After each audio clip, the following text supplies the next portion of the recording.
Hello, everybody, and welcome to another broadcast here on Bloodhound Sports. My name is Nick St. Clair, and I'm happy to be back with you for another Bloodhound football season.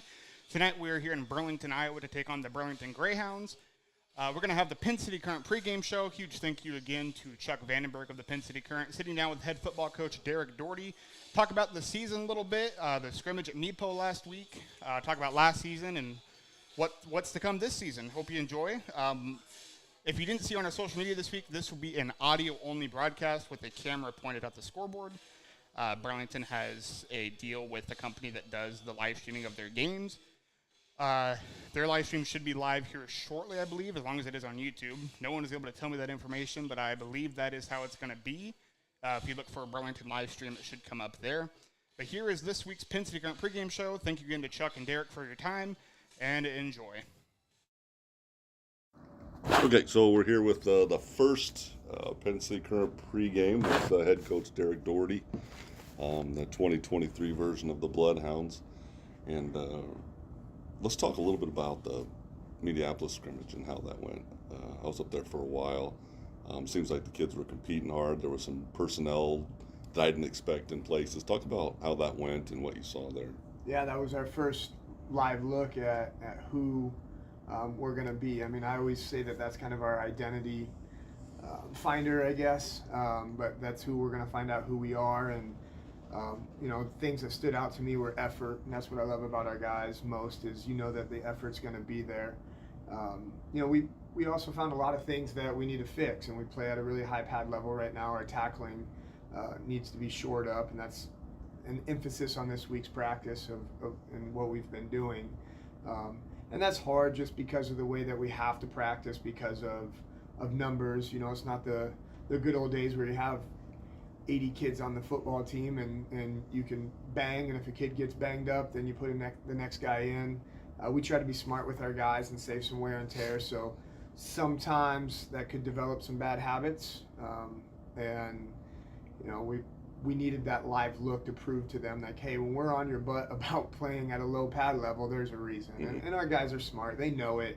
I think they just needed that firsthand experience. But, and it's great to have a team like Minneapolis who, program-wise, they're solid every single year. They're going to be in the hunt for district titles. And, this year's no different. They graduated a great group, but they just reload, mm-hmm. and it's impressive how they do that, and we really enjoy our relationship with them. Yeah, the Miller kid we talked about earlier could that Wow. dude can kick. Yeah. First kick, what it was like, 60 yards, buried it right in the corner, and then it bounced right down the goal line. It was like, yeah, that's why he's rated the top kicker in there. He's the real deal, Yeah. and that's I said it before, but I gave Borison kind of a hard time with. I saw punt on the script, and I said, yeah, if I had the number one punter, I'd be showing him off too. So Doesn't matter where, just Yeah. let him work. What did you see offensively? I mean, you have Marcus Guzman back there as a junior this year. Hardly any snaps last year, but did get in some work in live game situations. Seemed to be comfortable running and throwing. How impressed were you with what you saw from him? Yeah, he's getting better every practice, and that's what we like about him. He's a competitor. He wants to be good, probably sometimes too hard on himself. His expectations are high, and we like that, but we've got to keep that in perspective as well. He's making really good reads. He's understanding the offense. In our developmental, he did a great job of running our offense, but then when you get to the varsity level, we need more, so there's more on his plate. There's a lot intricate details into our offense that he didn't really have to worry about last year. But when the competition level goes up, the precision has to go up as well, and the game's faster. And those are some of the things that he's working through right now. And again, going back to Minneapolis, it was great. Our scout team gives us a great look. They're effort-based guys, and they're doing the best, but when you're playing somebody else's ones, like, it's even faster. Mm-hmm. So I feel like the speed of the game was something that I really wanted to see how he reacted to, and he did. He did a good job reacting to it. So we're proud of him, and again, he's getting better every practice, and the biggest thing is he wants to be good, and he's putting in the time. Yeah, I was teasing him at the media day. I didn't know if he looked started thinking about after I went home, he may look more like Justin Herbert than he does Trevor Lawrence. Yeah. But he's got that look, and he's built that way, and he can run, and he's not afraid of contact, and so that could be something special to watch this year. I know Teague was on the sideline, still kind of recovering from that knee injury. Who are you handing off to there on Friday? Yeah, so we kind of have a two-headed monster there again. It's nice. We're shuffling guys around, and we moved last year. We moved Hayden Segoviano to running back later in the season, and man, he came out of the gates. You know, he gave us a shot of juice, and he's kind of the feature back this year. So he's our one, and we were looking at who two's going to be. We had some kids that were in that fight that didn't come out for football this year, and we made some adjustments. And Brody Cashman, I mean, here he comes, and after about 2 handoffs we gave him, we talked him into coming over for running back instead of receiver, and gave him about 2 handoffs, and us coaches looked at each other and we're like, wow. I mean, it's awesome when that happens. He just has natural vision. He runs the ball hard. He finds the crease, and he can go. He's a fast kid. Yeah. And he's not afraid of the hit that's coming either. Yeah, he's another thick kid. Yeah. He's thick and quick, and that's what we like out of our guys. Yeah, good. What is the deal with Teague? If you ask Teague Smith, he's ready to go. I mean, he wants to go. Yeah. People don't realize just when the work that he puts in. I mean, he had this surgery at the end of February or beginning of March. So I mean, it's 6 months maybe, and I mean, the doctor said that he's comfortable with him going. This has been a conversation between his family and him, and they're asking my opinion, and I appreciate them that they value my opinion. Ultimately, it comes down to him, and if he knows himself better than anybody else, and if there's even a slight doubt in his mind, I don't think it's worth it. Him and I talked last night after practice, and I don't want him to feel like he needs to rush it for me or for us or anything like that, because that's his mentality. Sure. He's such a servant person, and he's a team first guy, and plain and simple, we're better with Teague Smith on the field, and I think he knows that. Humbly, he knows that. He's not arrogant about it, and he wants to put the best team out there. But again, that was our conversation last night, was he has to be comfortable with it. His family has to be comfortable with it, and I don't want him to force it because he feels like he needs to. Yeah. And certainly an impact player on both sides of the ball. Yes. For you guys. Talk about your offensive line a little bit. I saw the Aiden Bende in there snapping a little bit. Obviously, you've got Ike Thatcher on the line, CJ Arnett on the line. How is that shaping up? How is Coach Weichert doing with that, and how comfortable are you with those guys? Yeah, well, shout out to Coach Weichert. I mean, I feel like we give him the toughest job for sure. Every year we're shuffling guys. We graduated 3 of our 5, and all 3 of those guys are going to be playing college ball. So that lets you know the caliber of athletes that we're replacing. We've had guys that were right behind them last year who are eager for their opportunity, and they're working really, really hard. And we've also moved some guys around, and that's what Coach Weichert does so well. We've actually moved 2 skill guys into the line position, and you go back the last couple of years, and we did that with Ike Thatcher, who could be a skill guy for us. Tanner Settles could have been a skill guy for us, and we've tried to put that puzzle together the best that we can, and we didn't tell Coach Weichert, hey, here's some guys, do what you can, and he's a wizard, man. Yeah. I firmly believe that he's one of the best O-line coaches in the state, and we're lucky to have him here. His work through those guys shows. We're raw up front right now, if we're just being honest. We're raw, but we're fully capable, I feel. It's just going to be ironing out the wrinkles and realizing that this is now Friday Night Lights varsity ball, and we've got to have just a different speed. We got to get more physical, and they're working hard at it. Right, and it all starts there, and then you build around that. Early on, I saw Marcus go into Henry Wiseman a lot in the early sets. Are those two developing a good relationship, and then you factor in Leif Boating and the other people that are going to be catching passes for you? Is he getting the ability to look and read and go check down to different receivers? Is that happening, and are these guys getting a relationship with each other? Yeah, I think there's a lot of things going on there. One, Henry and Marcus have a really good relationship. They work together. They work together preseason. They spend time together outside of football practice, catching and throwing. So there's a relationship there. Henry Wiseman, whatever it is, he has it. He is a special player. Just the plays that he can make. And so I think as a quarterback, that's probably a little bit of a safety blanket. And going into his first live look, he wanted his safety blanket, right? And so then when we got on film and we were pointing things out, there was a lot of aha moments, and just watching him this week in practice spread the ball. And again, that goes back to him getting better every practice. He's starting to understand our offense more and more. And, we got Henry the ball often, but Leif Boating was open. Mm-hmm. Cade Denning was open.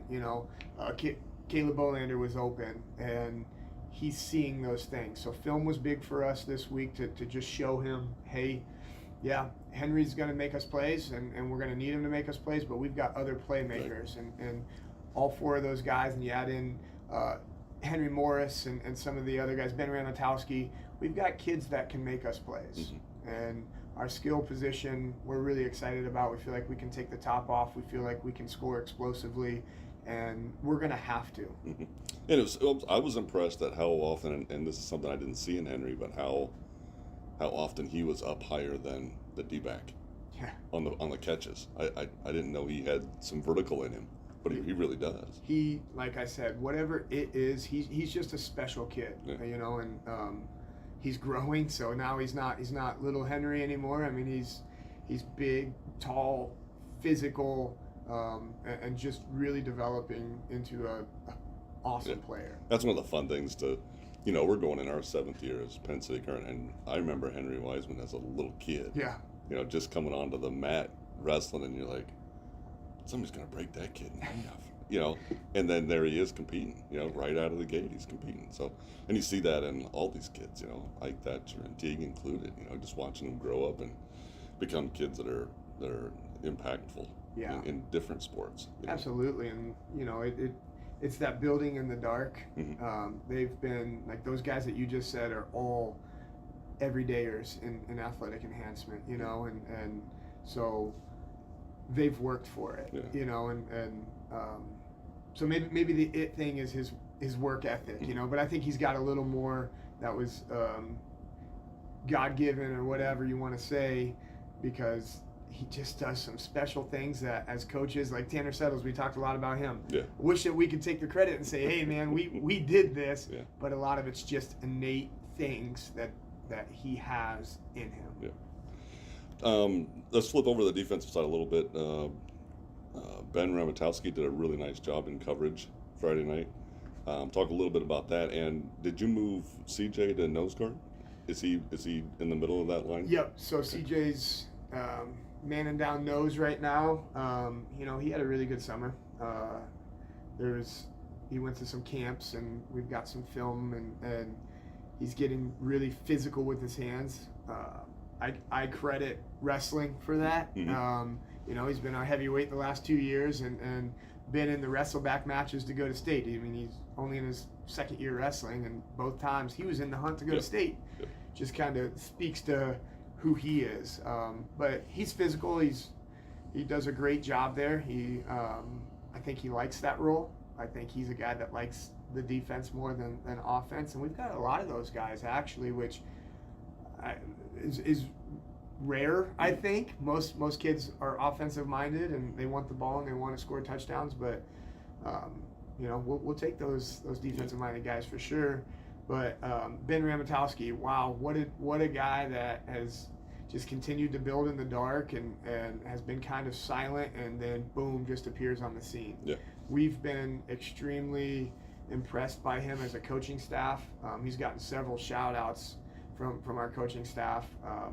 even on days that he's playing scout, he gives us such a great look, that sometimes it's frustrating, Coach Mickey's like, but man, good job, good look. So I remember watching him when he was in basketball in middle school and thinking that this kid has a high ceiling. He's got a lot of promise, and here he is. So we're excited about him there. But yeah, linebackers replacing Tanner Settles is going to be extremely hard, but we've got guys that are that have learned from him, that were repping right behind him, that watched him, and it's their time. It's their turn, and that's the thing about high school football is everybody graduates. So you can have a premier player, and we had several of them, and we graduate them. It's next man in.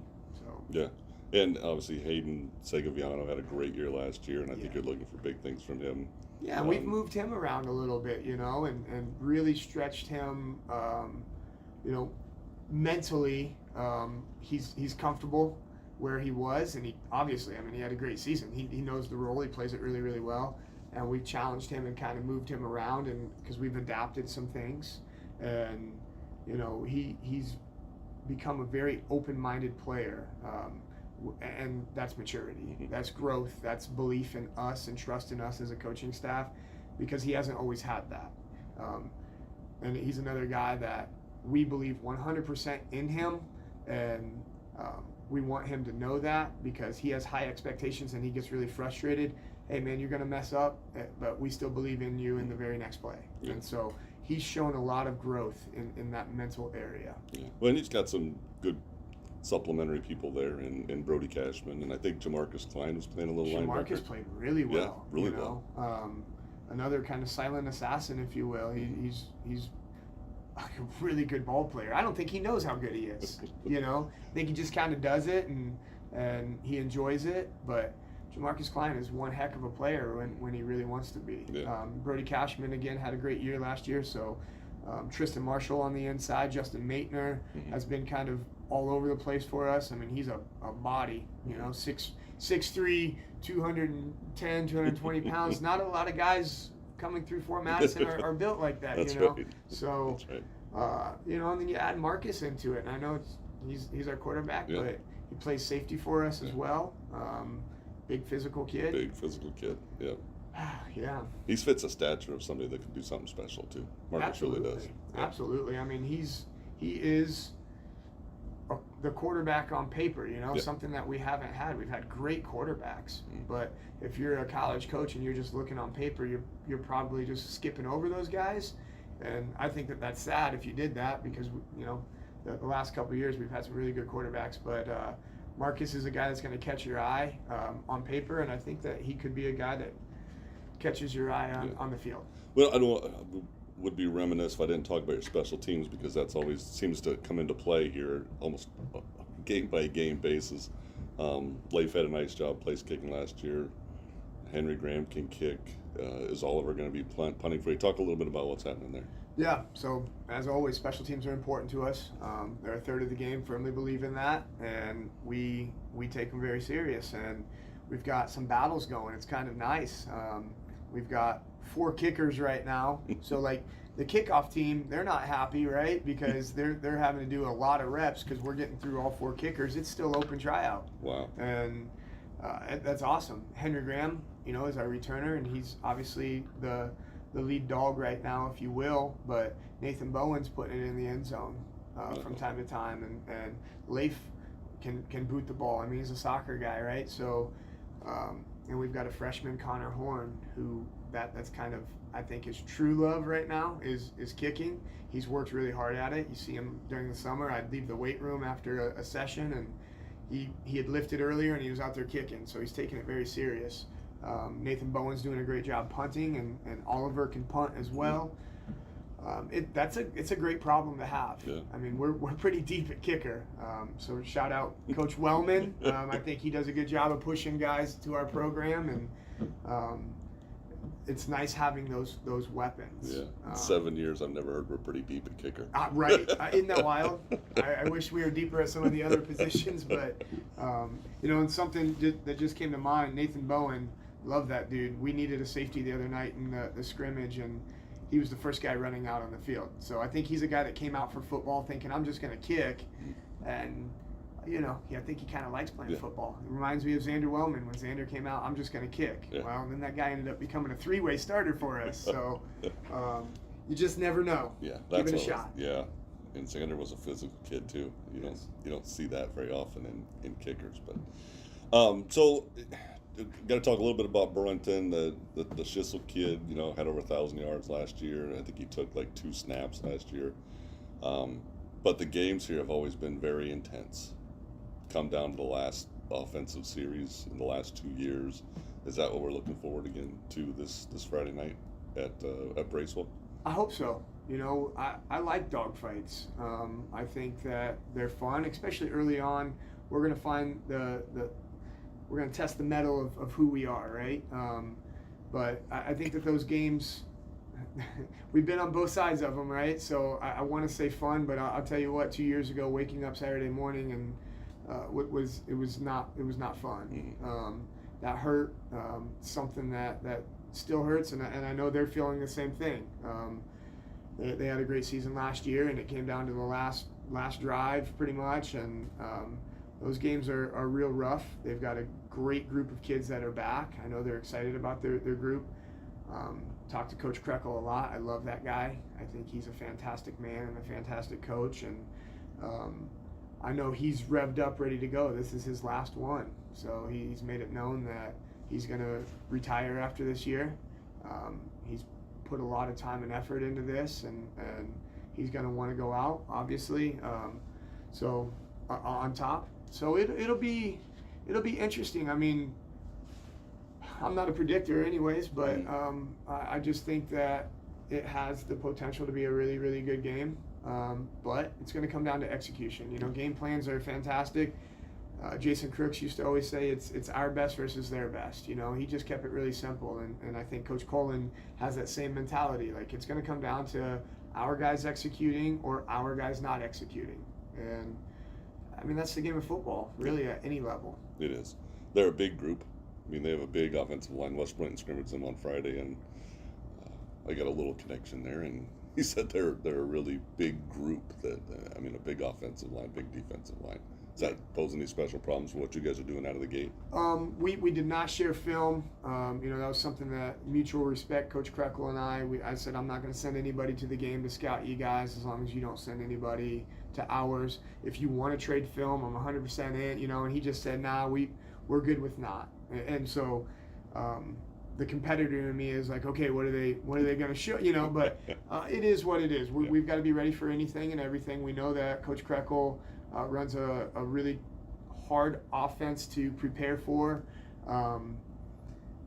and he knows the ins and outs of that, and he's in a good place for it. I mean, at Burlington High School, that's a big school. Yep. They've got a lot of bodies walking through the hallways, and I'm sure he does a great job of recruiting the big kids to come and play that offensive line. So I'm not surprised to hear that they're big up front.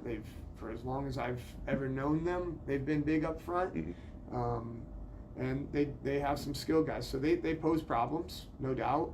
But it's going to come down to our guys doing their job. Yeah. And, it's 11 on 11 and do your job. Yeah. Well, he has a history of not liking to draw back.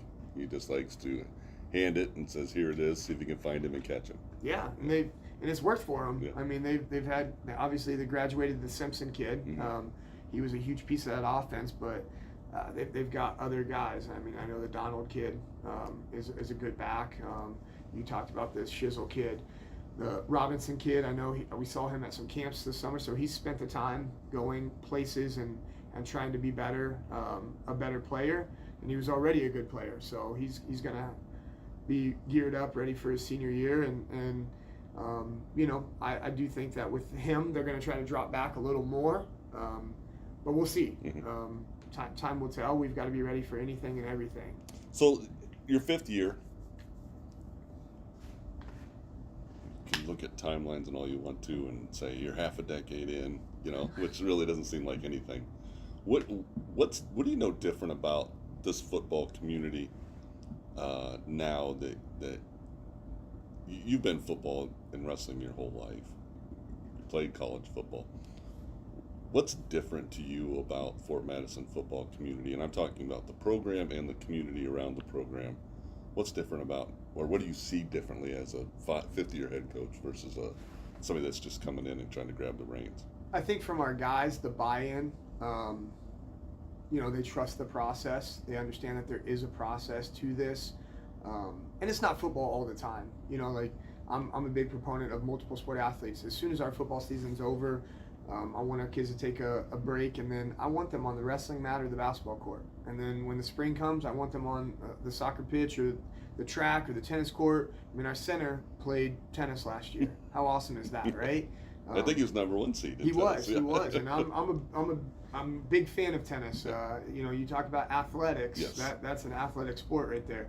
So I think the buy-in to that, being multiple sport athletes, understanding that the weight room is important. I have high expectations, so oftentimes I find myself frustrated. I think that's just part of the job, and I'm trying to do a better job. My wife is always in my ear about looking at the positives.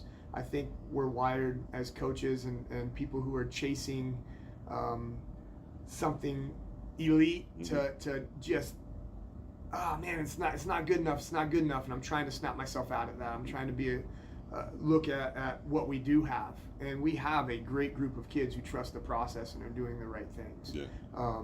And so we've built that through the last couple of years, and that's that building in the dark. And I think as far as a community, Fort Madison's always wanted to be a football town. We've had a little bit of success, and I think people are excited about that. And so now there's the expectation. You better believe that I feel that, and that's something that I don't want to lose. Is that expectation, because I remember sitting here last year with the coaches, and there was a lot of pressure, and it was like, this is everything that we've ever wanted.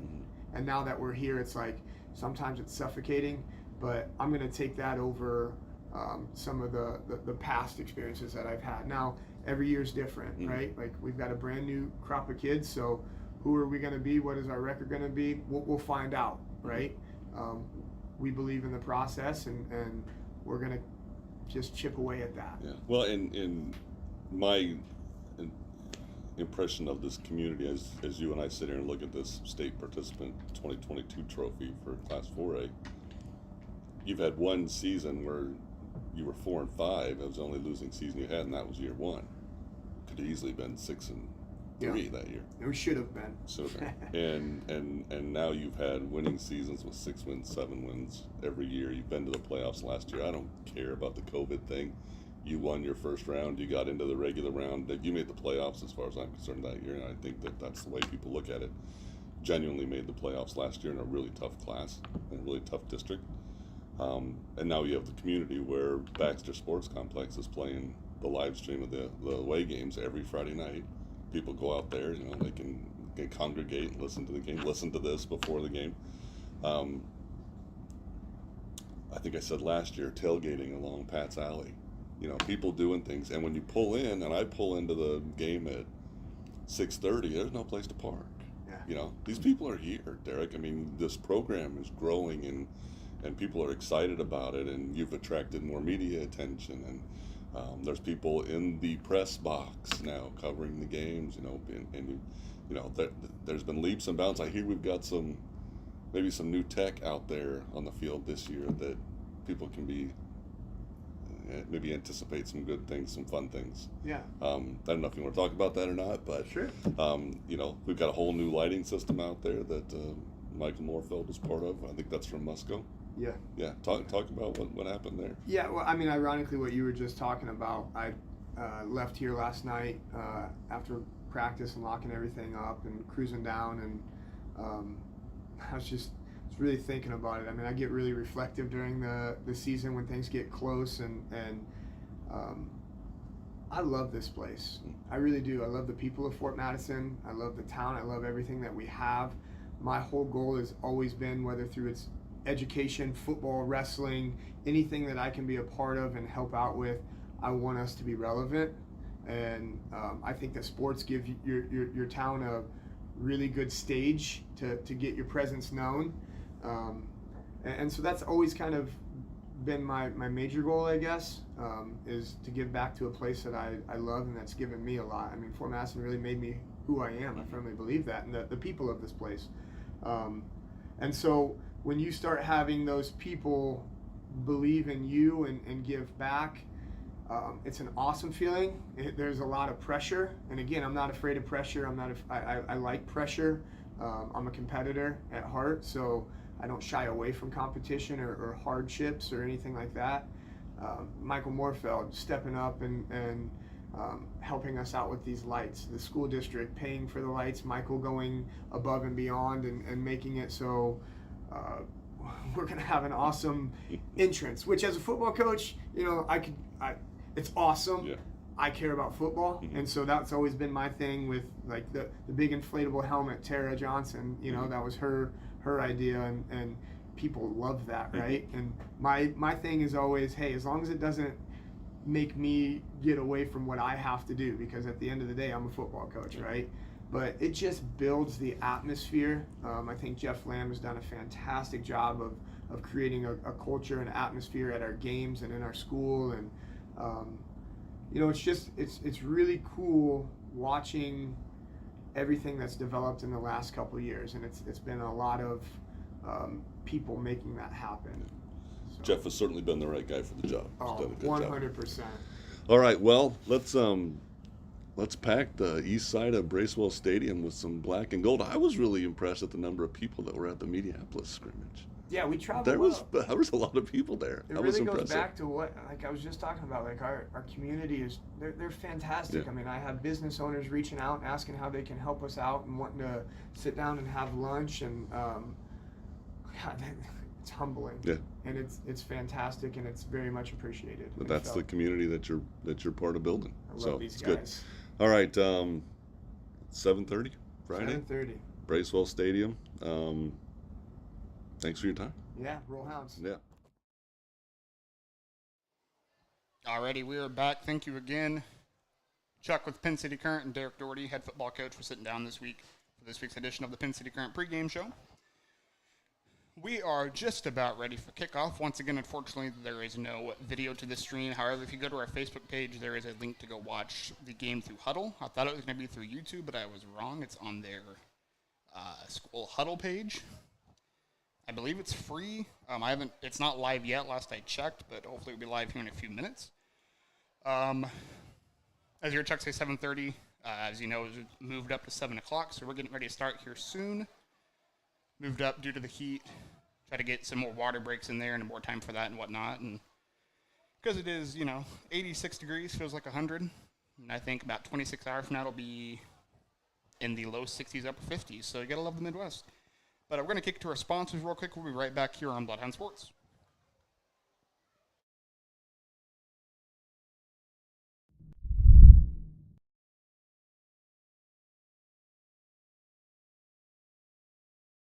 The Bloodhound Booster Club. The Bloodhound Booster Club provides assistance to all of our athletic programs through fundraisers and volunteer efforts throughout the year. The Booster Club runs the Bark and Bite Cafe during home football games and hosts the annual cake auction in the winter. Money raised from these efforts go directly to items needed for all athletic programs in the district. Please consider joining the Booster Club and supporting the Bloodhounds. Based on the amount of your donation, you can become anywhere from a sports fan to a top dog. Send money or checks payable to the Bloodhound Booster Club, Post Office Box 11, Fort Madison, Iowa, 52627. It's black, white, and red all over. It's the Penn City Current. Your hyper-local, super fresh 24/7 source for news and information, the Penn City Current. The Penn City Current can be found conveniently on your computer, smartphone, or tablet. Follow the Penn City Current on Facebook, Instagram, and Twitter at Penn City Current to always stay informed, and always online at penncitycurrent.com. Wondra Chiropractic and Acupuncture. Doctors Tim and Lori Wondra provide chiropractic, acupuncture, therapies, kinesiotapings, and even school physicals. They are located in downtown Fort Madison at 724 Avenue G. Lee County Bank is proud to support Bloodhound Sports. Bank when and where it's convenient for you. Our mobile banking app is a safe and secure way to check your balance, transfer funds, pay bills, and deposit checks, all from your mobile device. If you're shopping for a new home or need money for unexpected expenses, our loan department can help. Visit our website at leecountybank.com or give us a call at 319-372-2243 for more details. Equal Housing Lender, member FDIC. Carla McEntee with Frazee Auction and Real Estate. For all your real estate needs, give her a call at 217-617-6975.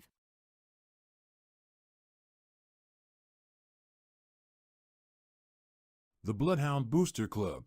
The Bloodhound Booster Club provides assistance to all of our athletic programs through fundraisers and volunteer efforts throughout the year. The Booster Club runs the Bark and Bite Cafe during home football games and hosts the annual cake auction in the winter. Money raised from these efforts go directly to items needed for all athletic programs in the district. Please consider joining the Booster Club and supporting the Bloodhounds. Based on the amount of your donation, you can become anywhere from a sports fan to a top dog. Send money or checks payable to the Bloodhound Booster Club, Post Office Box 11, Fort Madison, Iowa, 52627. It's black, white, and red all over. It's the Penn City Current. Your hyper-local super fresh 24/7 source for news and information, the Penn City Current. The Penn City Current can be found conveniently on your computer, smartphone, or tablet.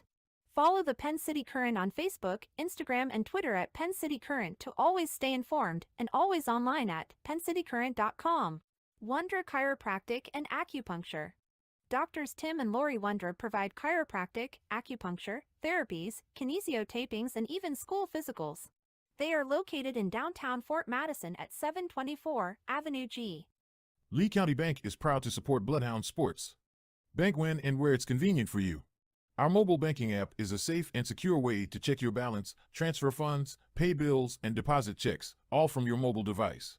If you're shopping for a new home or need money for unexpected expenses, our loan department can help. Visit our website at leecountybank.com or give us a call at 319-372-2243 for more details. Equal Housing Lender, member FDIC. Carla McEntee with Frazee Auction and Real Estate. For all your real estate needs, give her a call at 217-617-6975.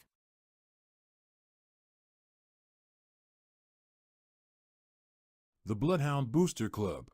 The Bloodhound Booster Club provides assistance to all of our athletic programs through fundraisers and volunteer efforts throughout the year.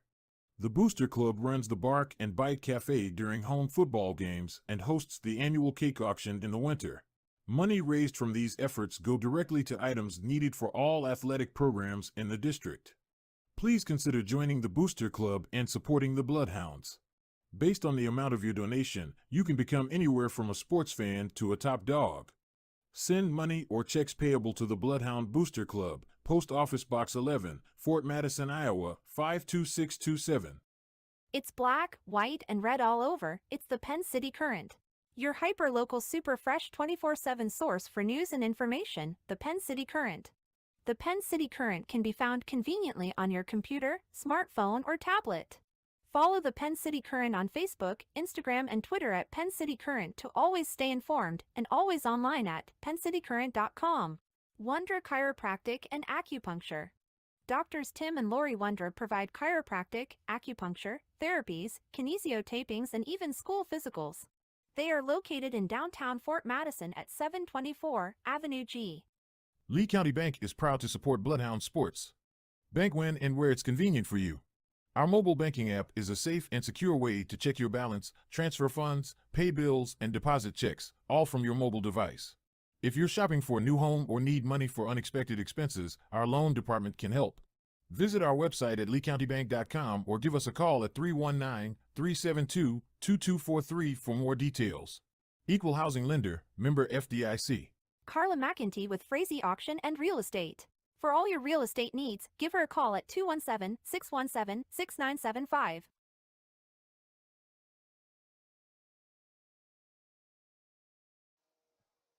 All right, we are back here. Bracewell Stadium, Burlington, Iowa. The Burlington band is out on the field right now, so I have my mic turned down just a little bit, so hopefully it doesn't pick up too much. Kickoff is set for about 4.5 minutes from now. Go over the coaching staff for the Burlington Grayhounds real quick. Head coach James Krekel in his final year coaching here at Burlington, because we wish him well after this season. David Bunnell is one of his assistants. Also assistant coaches Peyton Clausen, Sean Coleman, Elizabeth DeBauer, Adam Glasgow, Joseph Hess-Hoffey, Josh Osborne, Raymondo Randall, Charles Wash, Jordan Webb, and Todd Wegman. And, of course, your Fort Madison Bloodhound coaching staff. Head coach Derek Dougherty, assistant coaches Justin Minke. In just a second, we're going to do the national anthem, so we'll be right back after that.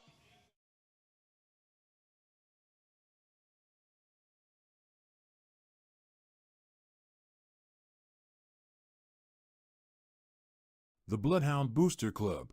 The Bloodhound Booster Club provides assistance to all of our athletic programs through fundraisers and volunteer efforts throughout the year. The Booster Club runs the Bark and Bite Cafe during home football games and hosts the annual cake auction in the winter. Money raised from these efforts go directly to items needed for all athletic programs in the district. Please consider joining the Booster Club and supporting the Bloodhounds. Based on the amount of your donation, you can become anywhere from a sports fan to a top dog. Send money or checks payable to the Bloodhound Booster Club, Post Office Box 11, Fort Madison, Iowa, 52627. It's black, white, and red all over. It's the Penn City Current. Your hyper-local super fresh 24/7 source for news and information, the Penn City Current. The Penn City Current can be found conveniently on your computer, smartphone, or tablet. Follow the Penn City Current on Facebook, Instagram, and Twitter at Penn City Current to always stay informed, and always online at penncitycurrent.com. Wondra Chiropractic and Acupuncture. Doctors Tim and Lori Wondra provide chiropractic, acupuncture, therapies, kinesiotapings, and even school physicals. They are located in downtown Fort Madison at 724 Avenue G. Lee County Bank is proud to support Bloodhound sports. Bank when and where it's convenient for you. Our mobile banking app is a safe and secure way to check your balance, transfer funds, pay bills, and deposit checks, all from your mobile device. If you're shopping for a new home or need money for unexpected expenses, our loan department can help. Visit our website at leecountybank.com or give us a call at 319-372-2243 for more details. Equal Housing Lender, member FDIC. Carla McEntee with Frazee Auction and Real Estate. For all your real estate needs, give her a call at 217-617-6975.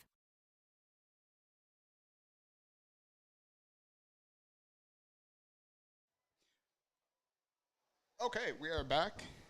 Go over the Bloodhound coaching staff one more time as they're cut off there for the anthem.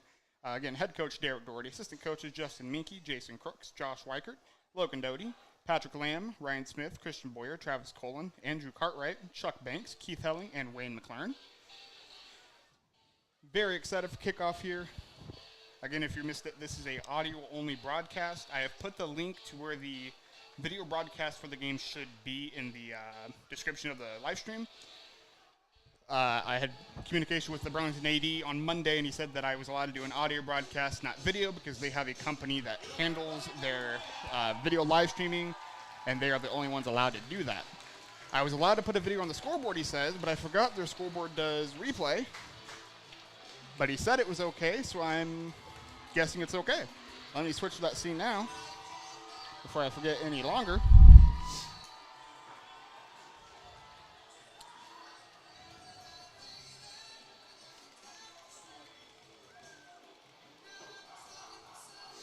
So I'm still waiting to see when that live stream starts. When I see it start, I will let everybody know.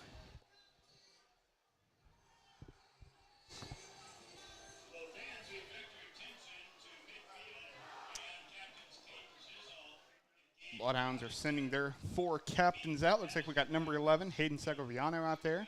Number 2, Teague Smith. Number 3, Henry Wiseman. And number 73, Corey Arnett. Burlington sends 2 captains out. Number 8, Caden Schissel. And number 15, that is Gabe Robinson. 2 seniors for the Greyhounds.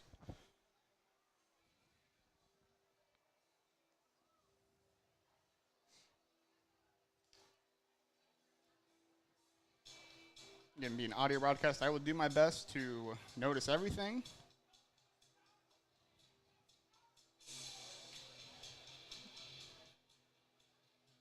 Coin toss has happened.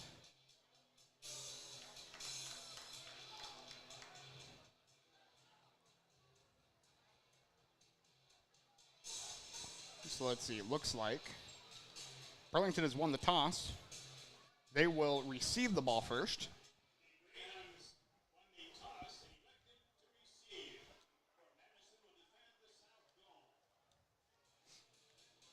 Bloodhounds go back. As you heard in the, get my mic down a little bit there. As you heard in the pregame show, it's going to be Marcus Guzman, quarterback for the Bloodhounds this year, number 12. He's a junior. It sounds like obviously we'll have Teague Smith at running back, assuming he is fully ready to go. He was fully dressed out there for the coin toss, so I would assume so. Hayden Segoviano obviously stepped up big last year for the Bloodhounds at running back. And it sounded like Brody Cashman, the junior, will do some running as well, so that'll be cool to see.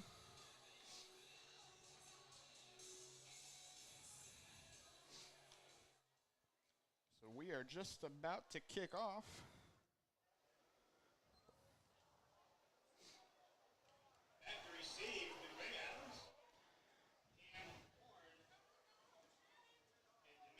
Got number 14, Cam Horn, and number 20, number 27, Dimitri Donald.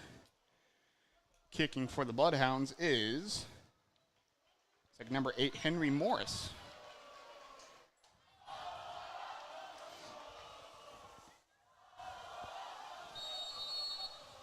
And here we go. The kickoff is away. Taken about the 3-yard line.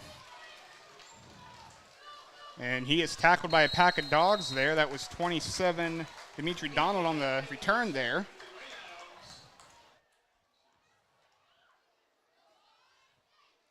So he got it out to the 27-yard line. Actually, 27-yard line. 1st and 10, Burlington.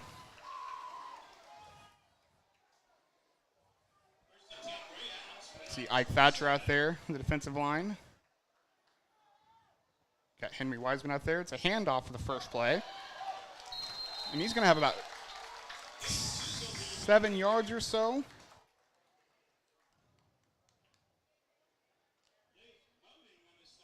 Leif Boding with the tackle there.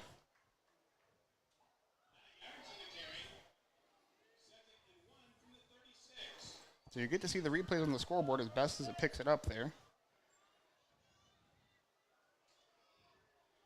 It's a 9-yard gain, 2nd and 1. Handoff again. He's got a first down. That's number 8. He's still on his feet, gets tackled out of bounds, finally past the 50-yard line. That's Caden Schissel. Listed as a tight end, but out there running the ball. So gets up to the Bloodhound 47, it looks like.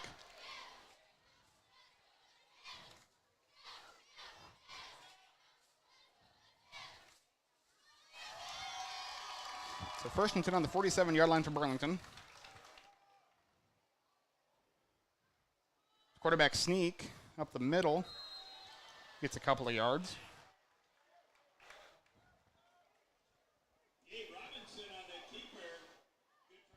Okay, the live stream isn't coming up for me, but I might be on the wrong page. Hopefully you guys at home can find that. So gain of 2, 2nd and 8. Ball on the 45-yard line of Fort Madison.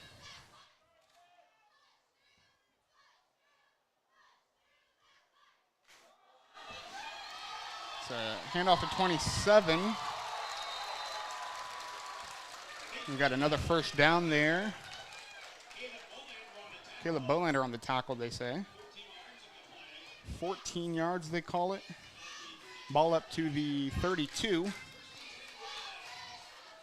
So 1st and 10, Burlington here.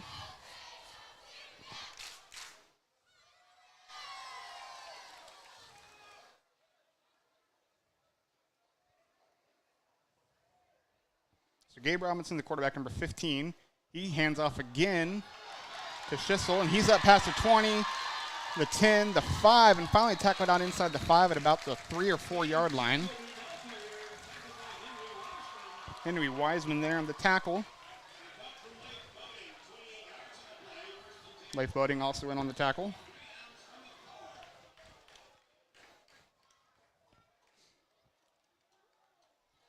So they're up at about the 4 yard line, it looks like. Burlington driving here, under 10 minutes, first quarter.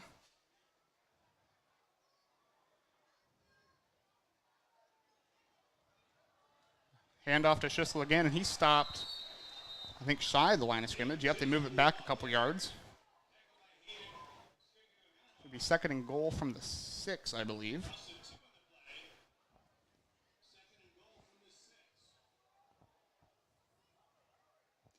Burlington brings in Mason Hamlin on offense here.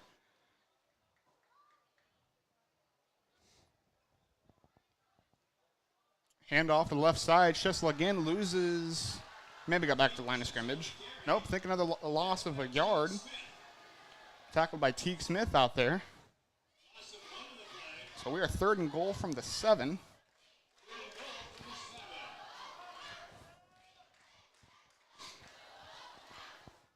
Burlington brings Preston Thornton, a junior, listed as a fullback.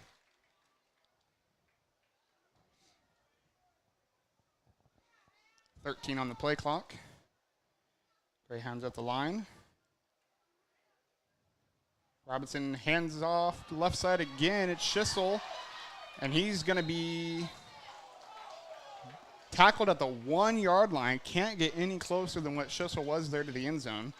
I mean, at fourth and goal.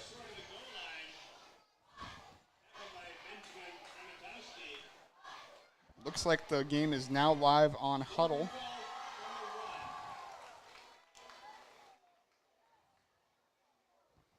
At least it says streaming. Can't see it yet, but. So they're going to go for it here. Burlington is. Fourth and goal from the 1. Quarterback sneak, and he's going to be in for a Greyhound touchdown. And there's the firework explosion. So 6-0 Burlington here at 8:11 left to go in the first quarter. They do bring in a extra point unit as opposed to the 2-point conversion. Kicking looks like 41, Porter Humphrey, I believe. They're kind of a late person coming on here, but they got 15 seconds, so plenty of time. Holder is 15, Gabe Robinson, the quarterback. Snap is back. The kick is no good. Went off the left goalpost. So it stays 6-0 as Bloodhounds will get their first look at offense here. See, I don't know about everybody else, but I have been very excited for this game 1 of the season. Hopefully this will be the only time where we are restricted to audio only. Obviously next week we are at home, so I'll be able to do the full game there. That is against Fairfield at 7:30. Tonight's game again moved up to 7 to allow for more water breaks due to this heat. Thankfully that heat advisory is expired, heat warning, whatever it is, it's hot. It is expiring tonight. Go back to some normal temperatures here for late August. So yeah, next week, home against Fairfield for the home opener. Week after that, we head to Centerville on the 8th of September, rodeo weekend. Back to return for the Bloodhounds is number 11, Hayden Segoviano, and number 3, Henry Wiseman. Kicking for Burlington. Is that 41? Trying to see here.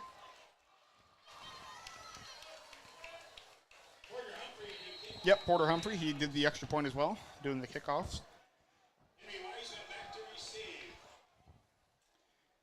And the kickoff is away. It's a low kick. It's kind of muffed there by Wiseman. He picks it up. He runs around. He's up to the 30-yard line and then pushed out of bounds at about the 31 or 32. I'm going to call it the 31.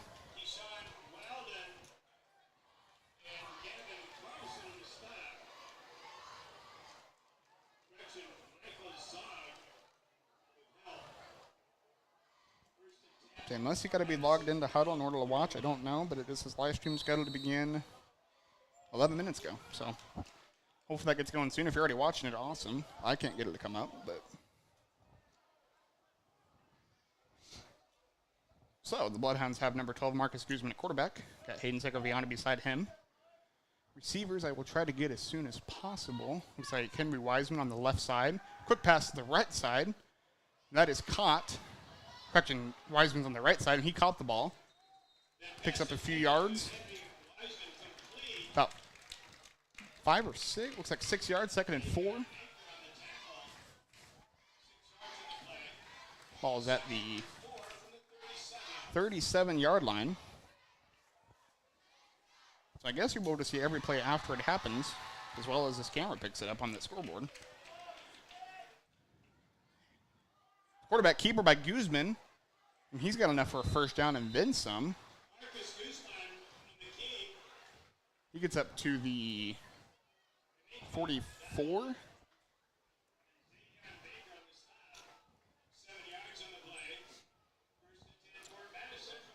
So on the closest side to me, we got Cade Denning at wide receiver. Got Segoviano at running back besides Guzman. Guzman hands it off to Segoviano. And he picks up about a yard, it looks like, at the 45. Nope, they're going to say he went down at the line of scrimmage.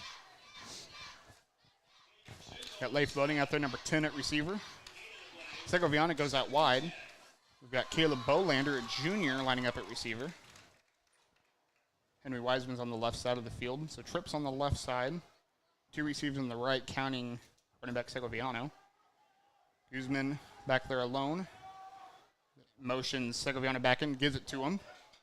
He breaks one tackle, breaks another, stiff arms one. He's up across midfield, up to the 40, and then pushed out of bounds. Excellent run there by Hayden Segoviano. He picks up a first down and then some. His helmet came off after that play, so he's got to go off the field for a second. Ball placed at the 40-yard line of Burlington. So 16 yards on the first down run for Hayden Segoviano.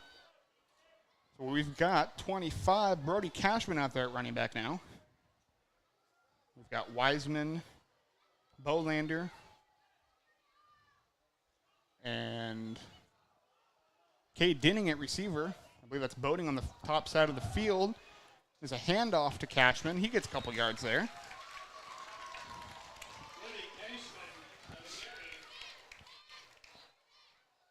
Pickup of 2 yards.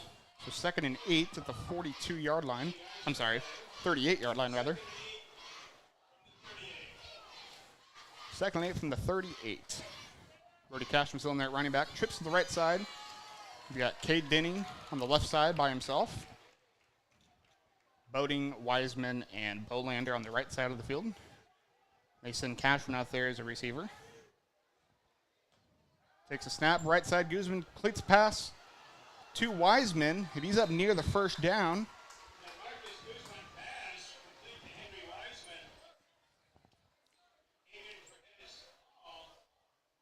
It is a first? No, it's not. It's 3rd and 1. 3rd and inches realistically here. Nope, it was a first down. Okay. Late movement there by the chain. One chain moved, but the other one stayed put, so I was confused there. It is a first down. 1st and 10. Ball at the 30. Guzman takes a snap. It's a fumble. I believe Fort Madison jumped back on it. We have a flag on the field.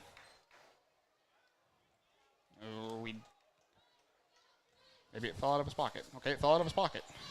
No flag on the play. Loss of 1.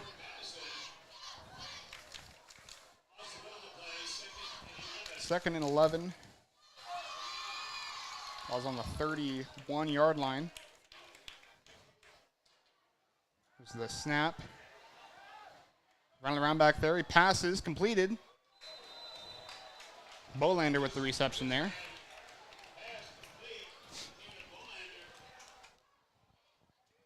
Got under 5 minutes here in the first quarter.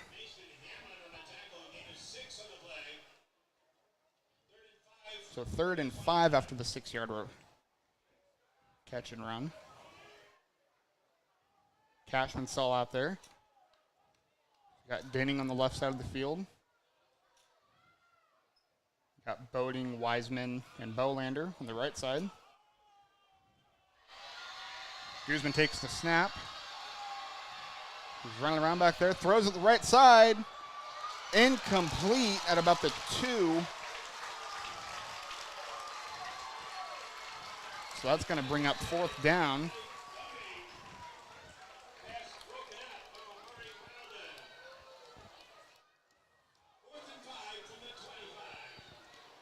So we'll see. It looks like Bloodhounds are keeping the offense out there. Bring Segoviano in, Cashman out.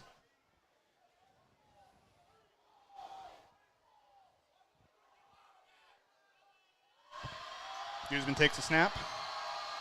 Throws right side again. It's caught for a first down. Leif Boding with the reception. Still on his feet. Broke a tackle. And finally tackled down. Took about 3 Greyhounds to get him down. So it's a first down and then some. He's down inside the 15, I believe. He got all the way to the 12. Sorry, 13. First and 10 on the 13. Segoviano next to Guzman. Behind Guzman now.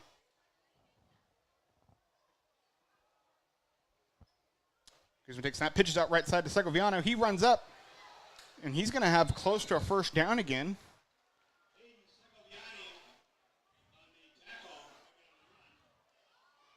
Looks like an 8-yard run. Second and 2 now.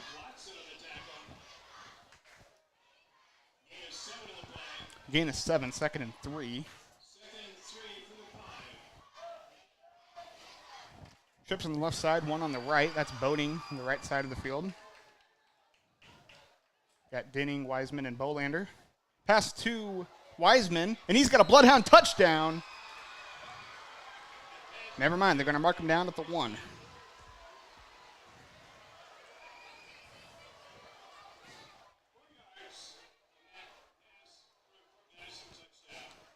I know, okay. Okay, it was a touchdown. Never mind. Didn't see that on the field, but. So now we've got a weird formation there, but we take it back into an extra point formation. Leif Boding kicking. Snap is back. Ball is down. Kick is up. Kick is good. So 7-6, Bloodhounds lead. So a good first drive there by the Bloodhound offense. So we'll have an official timeout here to get ready for the kickoff, and I would assume a water break.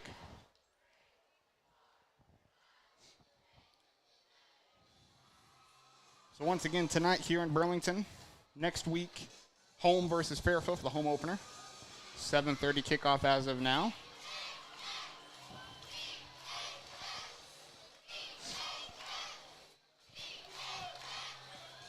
Really nice drive there, capped off by a Bloodhound touchdown and a successful extra point.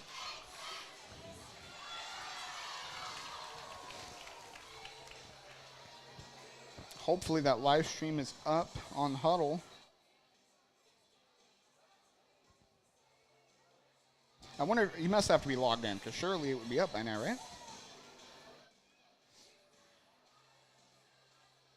See, I know almost nothing about Huddle, so hopefully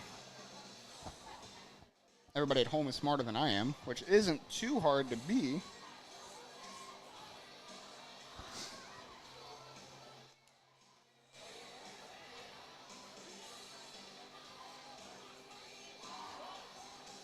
Yeah, I'm not sure.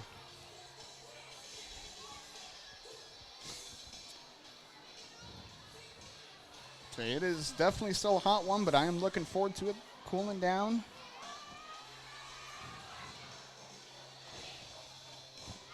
It's always a good time when football season returns. High school football tonight, some college this weekend, and then I think next weekend is the big kickoff for college football. So both teams have taken the field here. Looks like Henry Morris again out there to kick.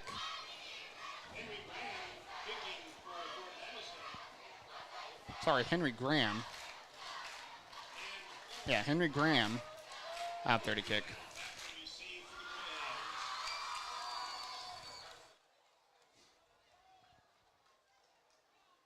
That 9 kind of looked like an 8. So the kickoff is away. Burlington takes it at about the 6 or 7 there. And he's up past the 20, past the 25, about the 26-yard line, it looks like.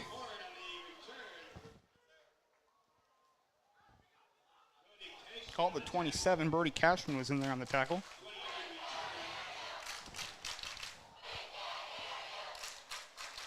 Fort Madison brought a really good student section and a good fan base come out here for this game.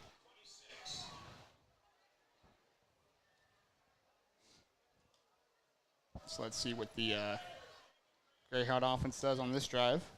Looking at 3:40 here on the clock, first quarter.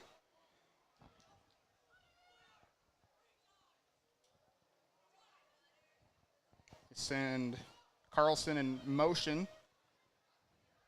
They hand off. I'd assume that's Schissel in there.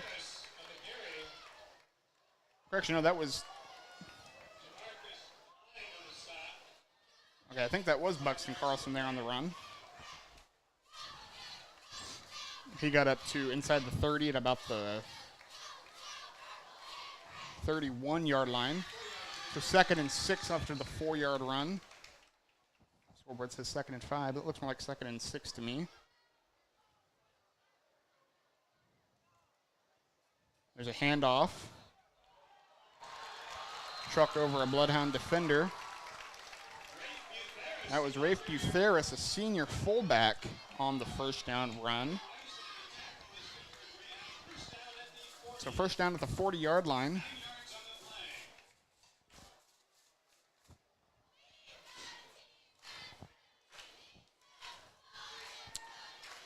Greyhounds at the line.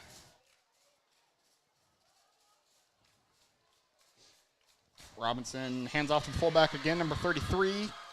He's tackled down after a gain of about 2 or 3.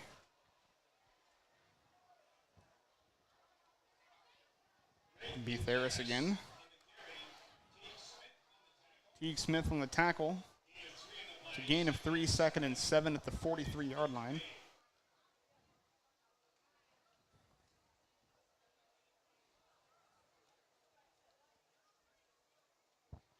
There's a handoff to Butheris. No, quarterback keeper, then pitched out to Schissel, and he's got a first down and then some. Up past the 50, up to about the 44.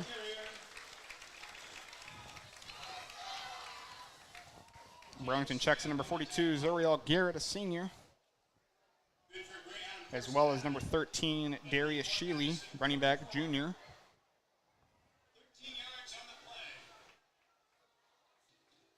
The 44-yard line is where the official spot was.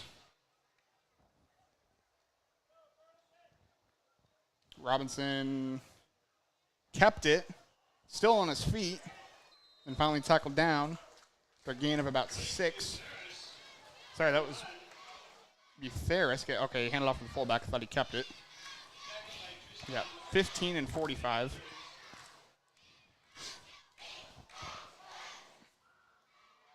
it's a gain of 7, so 2nd and 3. 2nd and 3, yep.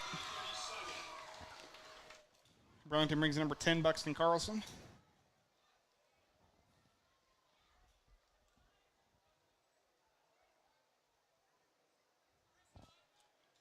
They send Carlson, number 10, in motion. Handoff. Quarterback keeper the flag on the play. So it's a first down, but we'll see where the call is. It's in the backfield. It's on Burlington. Illegal shift on Burlington. That'll get rid of the first down.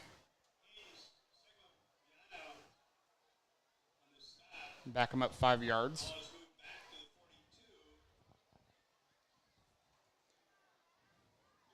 So ball's on the 42, so 2nd and 8. Got under a minute, 58 seconds left here in the first quarter.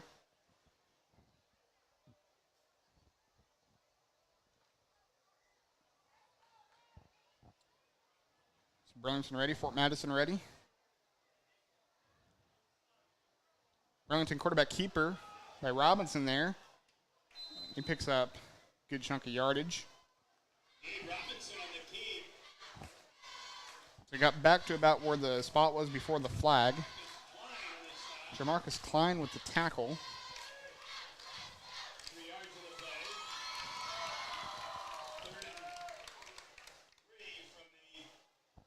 It's 3rd and 3 from the 37-yard line.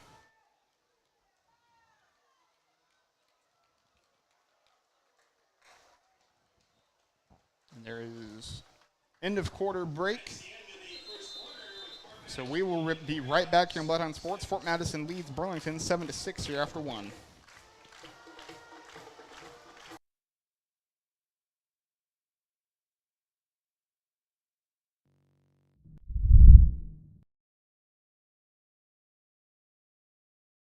The Bloodhound Booster Club. The Bloodhound Booster Club provides assistance to all of our athletic programs through fundraisers and volunteer efforts throughout the year. The Booster Club runs the Bark and Bite Cafe during home football games and hosts the annual cake auction in the winter. Money raised from these efforts go directly to items needed for all athletic programs in the district. Please consider joining the Booster Club and supporting the Bloodhounds. Based on the amount of your donation, you can become anywhere from a sports fan to a top dog. Send money or checks payable to the Bloodhound Booster Club, Post Office Box 11, Fort Madison, Iowa, 52627. It's black, white, and red all over. It's the Penn City Current. Your hyper-local super fresh 24/7 source for news and information, the Penn City Current. The Penn City Current can be found conveniently on your computer, smartphone, or tablet. Follow the Penn City Current on Facebook, Instagram, and Twitter at Penn City Current to always stay informed, and always online at penncitycurrent.com. All right, we're back here to start the second quarter. Robinson hands off. Tackled down quick. Not sure who that was on the run. Looks like Donald. And it's going to be a first down. Maitner with the tackle.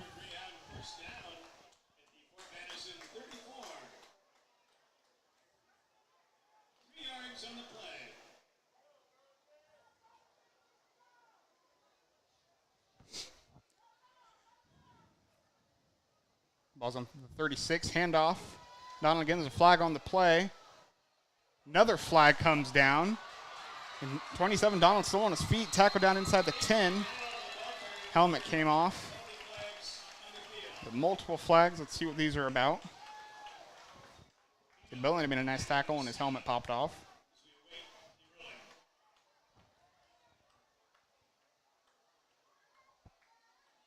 So it was a big run. But I'm not sure if it's going to stand. We have a chop block on Burlington. Chop block penalty on Burlington. That might have been it. It might have been just two flags for the one play there, or for the one call. That's what it looks like. So it's a 15-yard penalty to back up Burlington. So it stays a first down and long ways to go. Ball's back at the 49 of Fort Madison. So 1st and 25.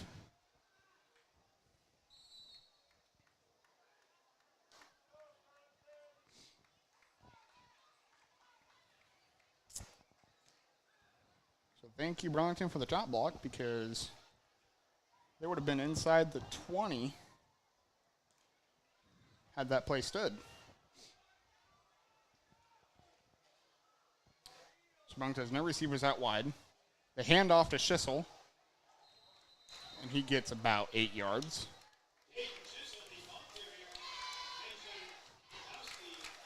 Ben Ramatowski on the tackle. Ball is on the 42. So gain of 7. 2nd and 18. Again, still no receivers out wide. Very run-first team here. Robinson rolls out right side, overthrows his intended target. That was number 10, Buxton Carlson. Brings up third down.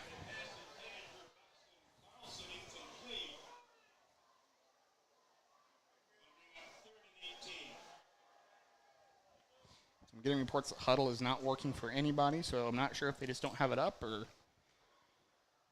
what the deal is. I'll keep refreshing on my side and see if I notice it come up. See, I've checked their YouTube as well and don't see anything on there, so not sure what's going on. But okay, third down and long. It's a handoff. And he's tackled down by Cashman and Boating. So it's going to be fourth and about 10. But imagine it's a punt situation here. They will bring on a different formation.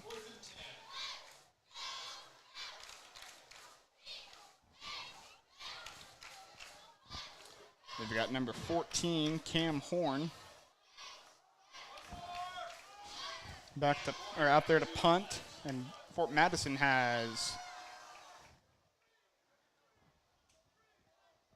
I cannot tell who to return. The punt is away, and it's going to be caught inside the 10. It was Henry Wiseman that returned it. He got up to the 16-yard line. So that is where the Bloodhound offense will start for their second drive. I see nothing on YouTube. There are a bunch of fake live streams on YouTube, so don't fall for those. They'll want your credit card information. They'll make you go to a certain link, want your credit card information, and then you get nothing out of it. So do not trust those links. And I'm sure we're in the season of random game day posts on Facebook from bot accounts. Don't fall for those either.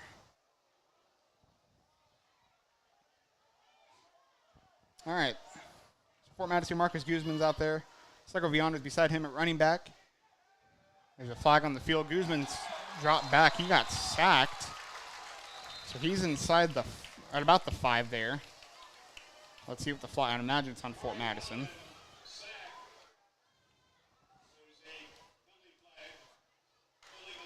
Illegal shift on Fort Madison. So I imagine they're going to decline that. It is declined. So ball is on about the 5. Yep, right at the 5-yard line. So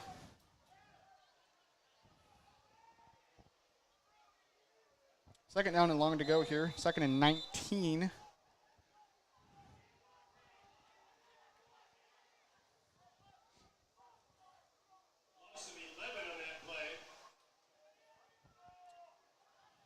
So Guzman by himself back there in the end zone.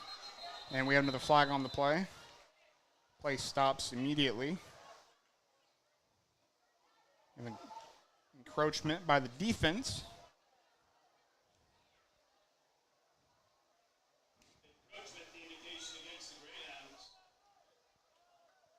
So that'll give Guzman a little bit more room back there.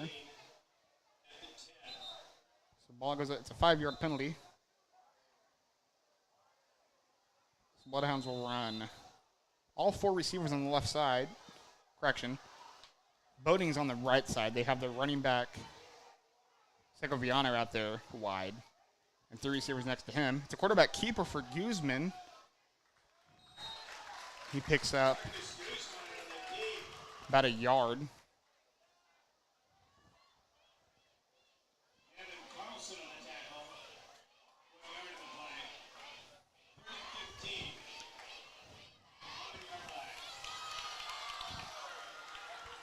So let's see what the Bloodhounds can draw up here.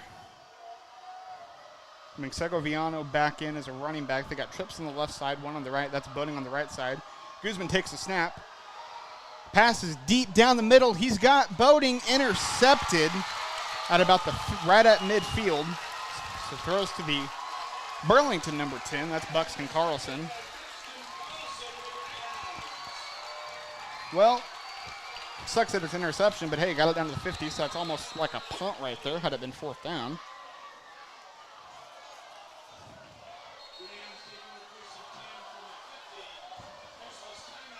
So we have an official's timeout.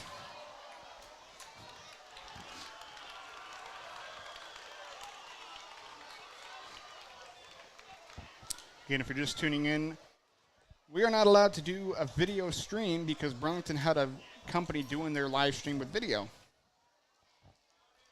But then they're not, apparently, so I don't know what's going on there, but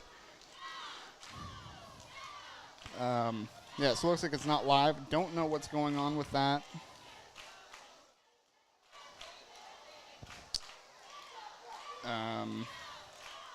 Yeah, I'm really confused at what's going on.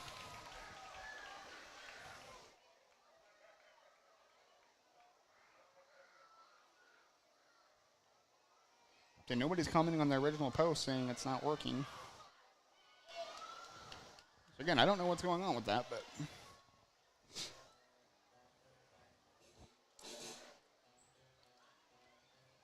so nice long water break here. As the temperature here in Burlington is still hot. It's 85, but hey, the real field dropped down below 100. It's now only 98. Not that it really makes a difference at that point, but so there was a chance of storms here in Burlington during the game, but it looks like that's been taken out of the forecast, which is a plus. Might still get some later tonight, but here come both teams back onto the field.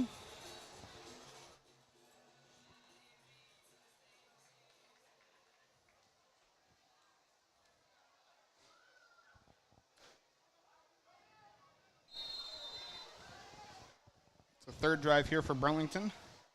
Ball right at midfield at the 50. Burlington sends two receivers left, two receivers right, one running back in the backfield. They send Schissel in motion. They hand it off to him.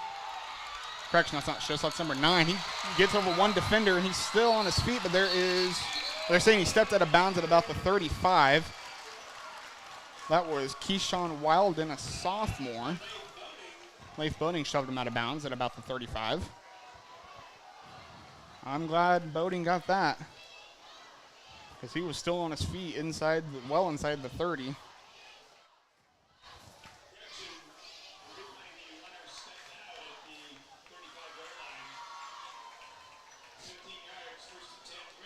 I just said he stepped out on his own. I like it better that Boating shoved him out. We're going to go with that.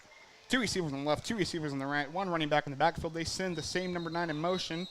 We have a whistle, we have a flag.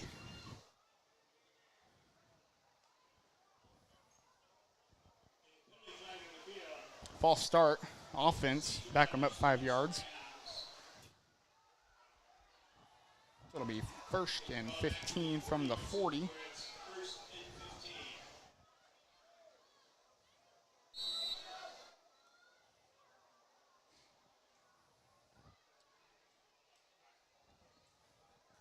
So they bring Weldon out, bring in Javion Watts, number 20, Burlington does.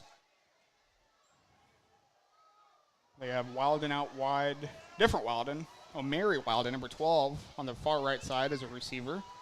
They send number 20 in motion. They hand it off to him. And he's up back inside the original line of scrimmage, right at the 30. So it's going to be a 10-yard gain, 2nd and 5.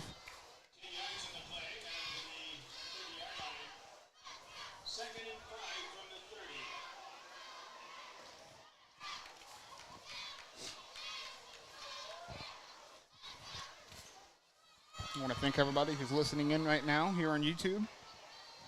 I'm sorry the other link isn't working. I'm sorry that we can't video this. 2nd and 5. It's a high snap. Robinson brings it down, and he is tackled down. Had multiple Bloodhounds there. Jamarcus Klein was in there. Ike Thatcher was in there. And I believe Justin Maitner as well. So loss of 2, bring up 3rd and 7. 32-yard line.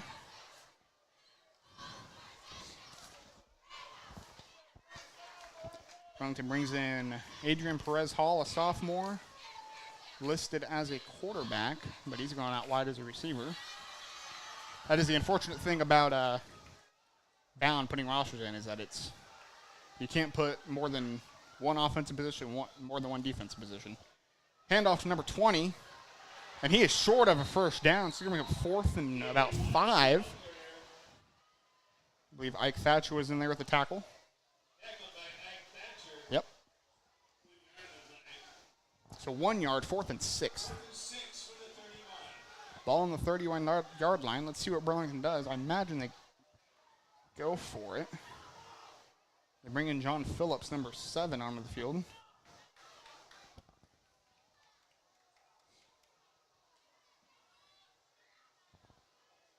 So they do look to go for it. 4th and 6, 31-yard line, 6:15 second quarter. High snap, Robinson fake hands off, passes left side, he's going deep.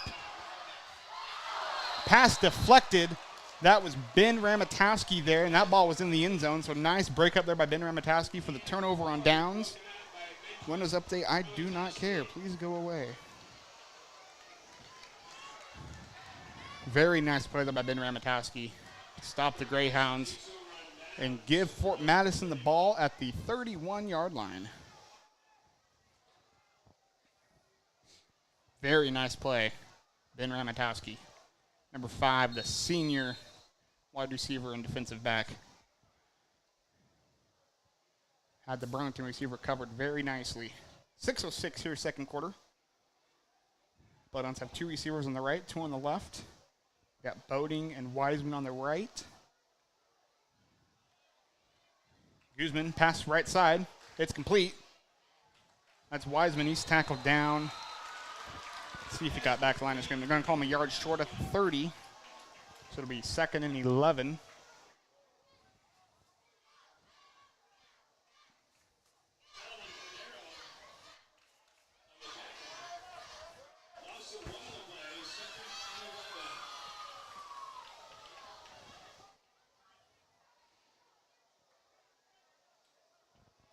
Got Boating, Bolander, Wiseman on the right side for receivers. Hayden Segoviano, the running back, besides Marcus Guzman, quarterback. Guzman takes a snap, pitch out to the right side to Segoviano, and he is tackled down almost instantly. Another loss of a yard. Going to be 3rd and 12 for the Bloodhounds.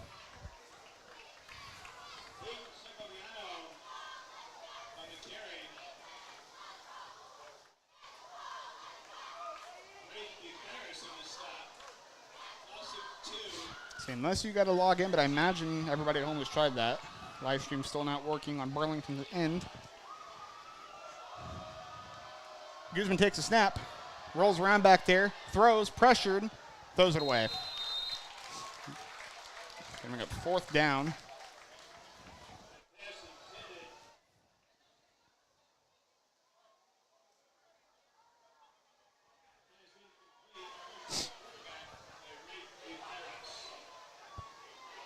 So 4th and long. They have someone back for punting. Can't tell who that is. Nathan Bowen, number 16, the punter. Nice punt by him. It's taken at about the 43, and he is tackled instantly back there by Aiden Benda, the senior.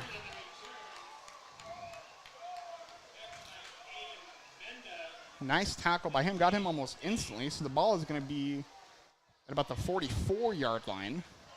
So really nice punt there by Nathan Bowen.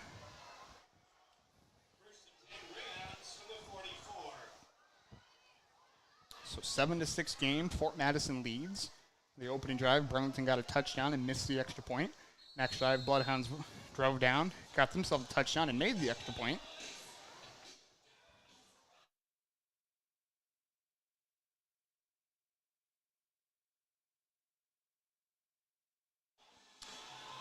So, Bloodhound defense ready. Burlington offense not quite ready. I don't know what is. Looks like Burlington's going to call their first timeout. The play clock was down to 4, and half the offense was still off the field.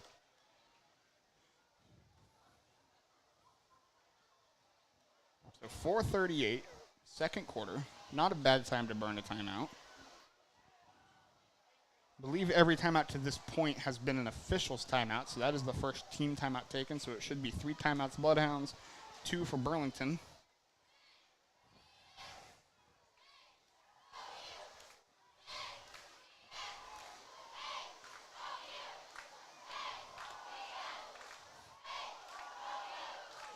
So again, Fort Madison brought a really nice crowd to this game. Bloodhounds usually travel really well to away games. It's a couple of really far ones after switching from 4A to 3A. We got Davenport Assumption on September 22nd. That is their homecoming. Hopefully we can spoil that. And then Centerville on Radio Weekend on September 8th. A couple of far games. And then to end the season, ending's not right after that, but the last 2 games on the schedule are Mount Pleasant and Washington, both away. All right, both teams are out.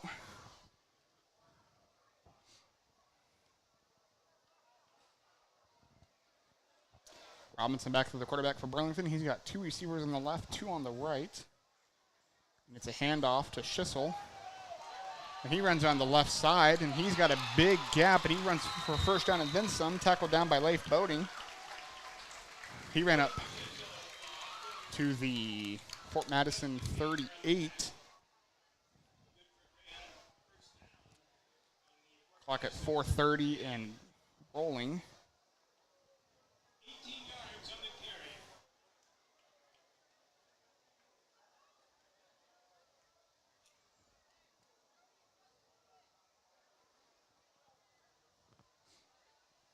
So 1st and 10, ball on the 38-yard line for Burlington. We've got 4 minutes and 8 seconds to work with here in the second quarter. Robinson hands off to Schissel. He's on his feet still, finally tackled down at about the 30.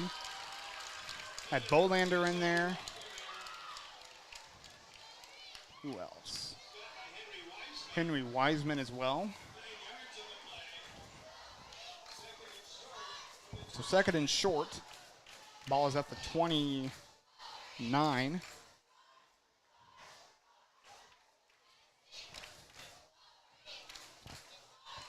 Burlington brings in a couple of players.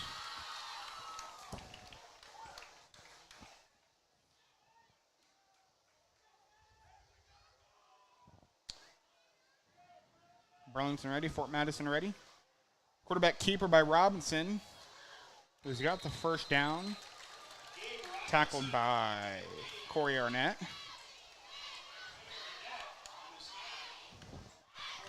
Big playmaker for Fort Madison. So it's first down at the 25.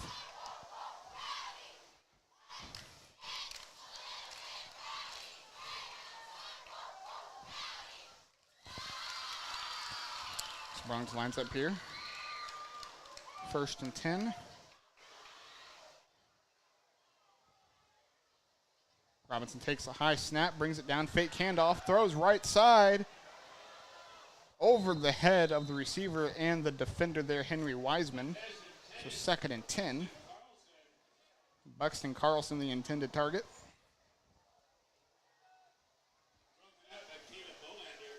Sorry, Bolander was the one in there breaking it up.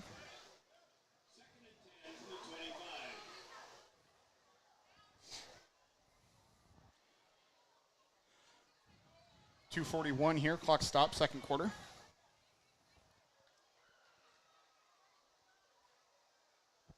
So again, next week we'll be back to our normal audio and video broadcast. Snap goes over the quarterback's head, and he doesn't pick it up. He finally picks it up, and it gets tackled down immediately, almost back to the 40. That was it Tristan Marshall?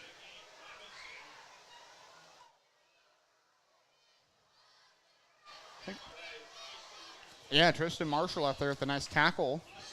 So back him up to 3rd and long. I'm going to say it was down at the 39-yard line. So 3rd and long. Call it 24.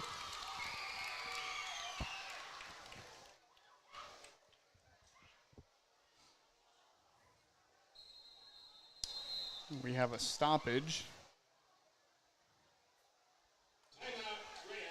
Timeout Burlington once again, so they've used 2 with 1 left with 1:54.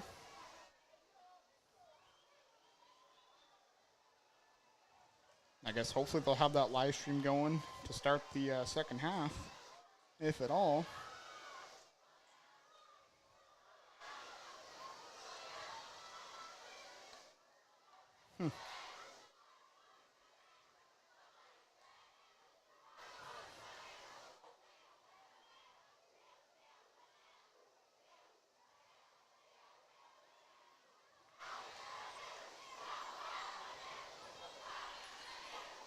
Still on this timeout.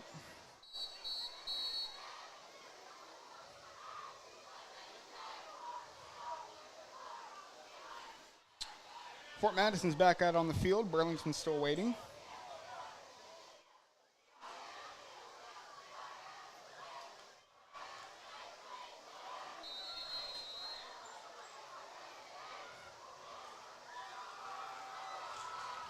All right, Burlington coming back out.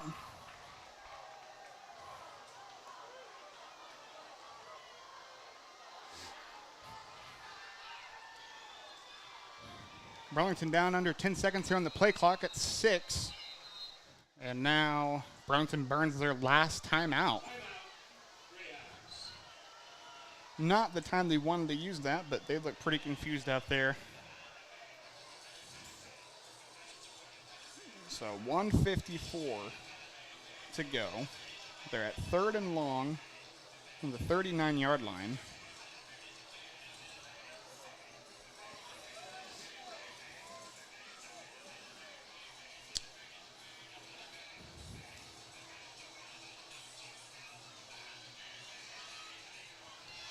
Say Fort Madison will receive the second half kickoff, which would be huge if they could stop them here.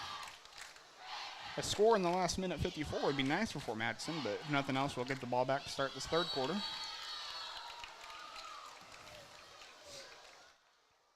So Burlington 0 timeouts remaining this half. Fort Madison, I believe, with all 3. There were going to be some officials timeouts for water breaks tonight as the players battle the heat. Hopefully for the final day for the severe heat this hot season. Robinson takes the snap. He's pressured, throws deep right side, and out of bounds. Intended receiver was Cam Horn. So it brings up 4th and long here with the time stopped at 1:48. Wiseman was out there on coverage of Horn.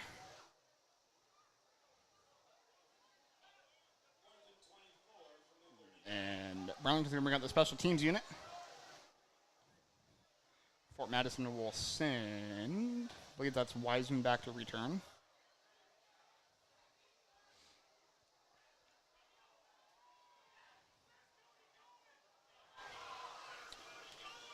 Burlington punts, but there's 2 flags out. It is returned inside the 5 by Wiseman. And he bounces out at about the 10-yard line, but we'll see what the flags are.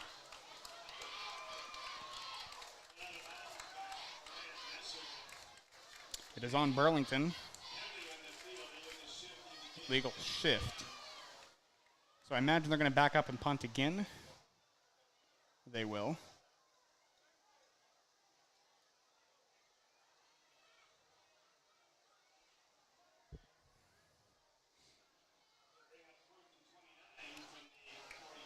So 4th and 29 from the 44-yard line. So we'll redo the punt. Wiseman back there. Burlington quickly sends somebody off the field. Get the punt, do it again. Another flag on the field. This punt bounces inside the 20, down at the 15, 16-yard line, but another flag.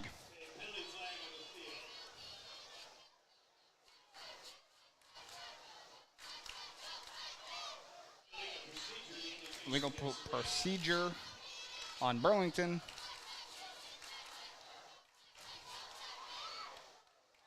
And it is accepted, so it will be backed up again to the 49.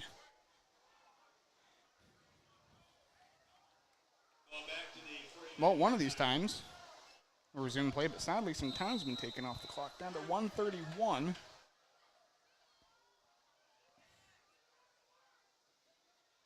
And another flag on the field. This time, Wiseman takes it inside the 20. And he runs around, still on his feet. Goes back a little bit, still going. Still on his feet, but then tackled down at the 22. This time, we're down to 117. And we have the same flag as before. So, what does Coach Dougherty want to do?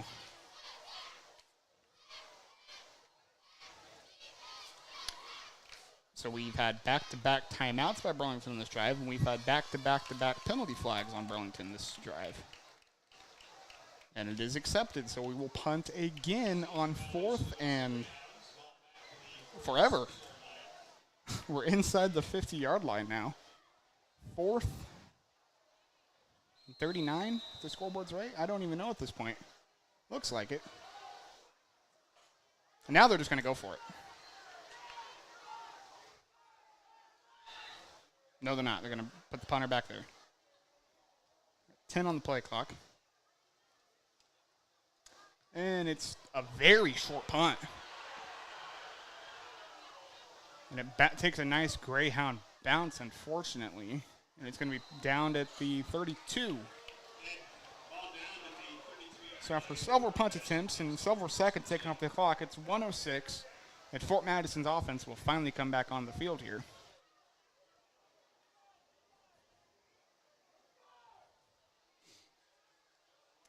So that was an interesting time there. Not often you see back-to-back-to-back flags and back-to-back-to-back punts. How many times can I say back-to-back tonight? Trips to the right, one on the left. Segoviano goes out to the left side.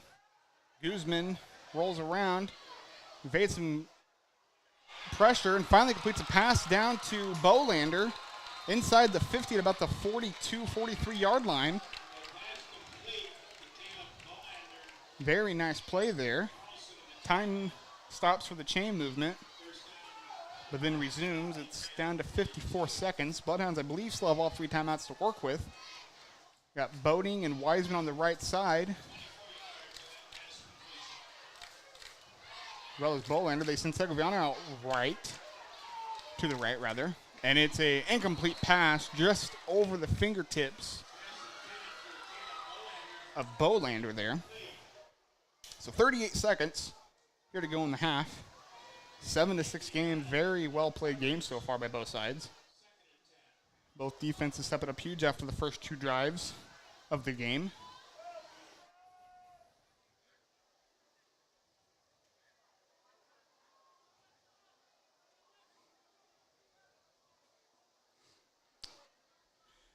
So let's see, trips to the right side, 1 receiver on the left.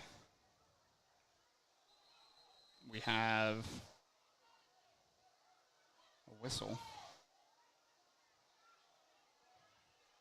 Oh, there is a flag on the field. Okay, legal procedure on Fort Madison. So there's a window bar right in front of me. I missed the flag on the field, but it was on the Burlington side of the field. So back them at 5, 2nd and 15. Ball is on the Greyhound 47, it looks like.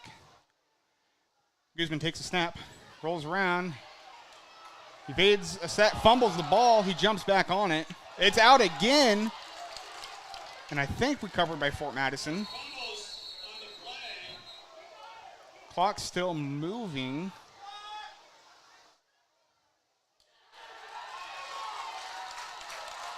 It was recovered by Burlington, or was it?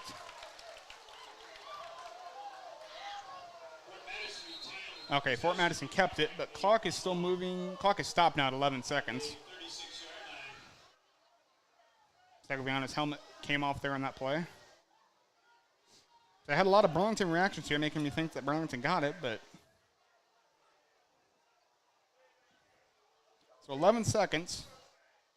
Clock resumes here at 10 and counting.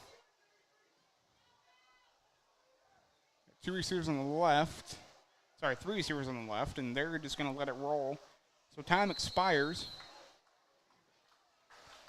And we go to halftime with a 7-6 lead for Fort Madison here on opening night. So a very well-played game by defenses so far. A couple of nice drives by each team to start the game, and then that's been it since then. So if you're just tuning in, we were restricted to audio only by Burlington because they had an exclusive deal with a company to live stream their games with video, and the live stream's not live, so I guess we roll on. We're going to go to halftime. I want to thank our sponsors for this season of Bloodhound Sports. They are Bloodhound Booster Club, Penn City Current, Wonder Chiropractic and Acupuncture, Lee County Bank, and Carla McEntee with Frazier Auction Real Estate. So thank you very much for those sponsors. We're going to go to our commercial roll now. We'll be back in just under 15 minutes right here on Bloodhound Sports. Bloodhounds lead 7-6.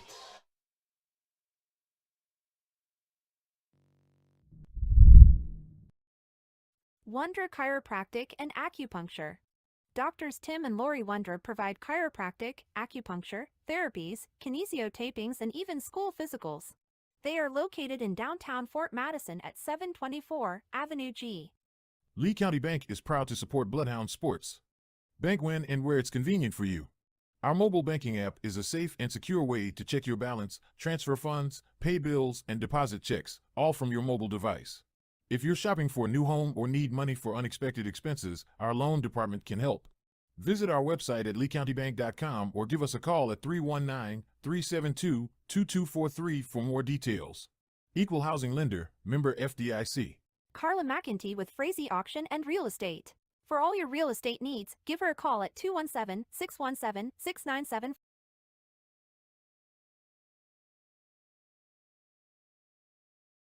The Bloodhound Booster Club. The Bloodhound Booster Club provides assistance to all of our athletic programs through fundraisers and volunteer efforts throughout the year. The Booster Club runs the Bark and Bite Cafe during home football games and hosts the annual cake auction in the winter.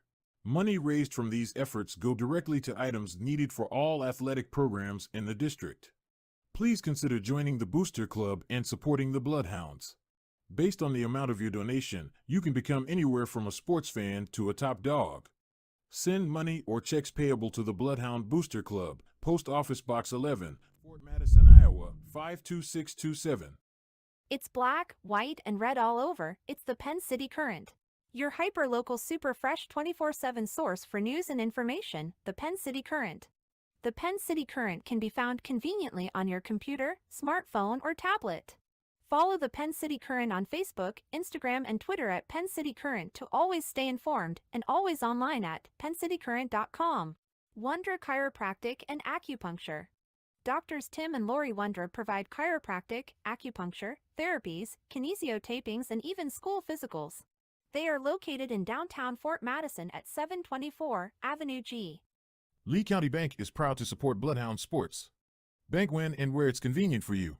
Our mobile banking app is a safe and secure way to check your balance, transfer funds, pay bills, and deposit checks, all from your mobile device. If you're shopping for a new home or need money for unexpected expenses, our loan department can help.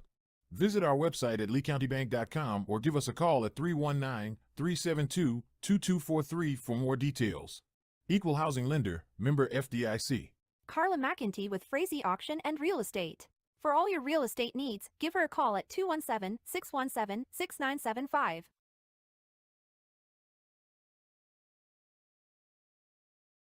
The Bloodhound Booster Club. The Bloodhound Booster Club provides assistance to all of our athletic programs through fundraisers and volunteer efforts throughout the year. The Booster Club runs the Bark and Bite Cafe during home football games and hosts the annual cake auction in the winter. Money raised from these efforts go directly to items needed for all athletic programs in the district. Please consider joining the Booster Club and supporting the Bloodhounds. Based on the amount of your donation, you can become anywhere from a sports fan to a top dog. Send money or checks payable to the Bloodhound Booster Club, Post Office Box 11, Fort Madison, Iowa, 52627. It's black, white, and red all over. It's the Penn City Current. Your hyper-local super fresh 24/7 source for news and information, the Penn City Current. The Penn City Current can be found conveniently on your computer, smartphone, or tablet. Follow the Penn City Current on Facebook, Instagram, and Twitter at Penn City Current to always stay informed, and always online at penncitycurrent.com. Wondra Chiropractic and Acupuncture. Doctors Tim and Lori Wondra provide chiropractic, acupuncture, therapies, kinesiotapings, and even school physicals. They are located in downtown Fort Madison at 724 Avenue G. Lee County Bank is proud to support Bloodhound sports. Bank when and where it's convenient for you. Our mobile banking app is a safe and secure way to check your balance, transfer funds, pay bills, and deposit checks, all from your mobile device. If you're shopping for a new home or need money for unexpected expenses, our loan department can help. Visit our website at leecountybank.com or give us a call at 319-372-2243 for more details. Equal Housing Lender, member FDIC. Carla McEntee with Frazee Auction and Real Estate. For all your real estate needs, give her a call at 217-617-6975.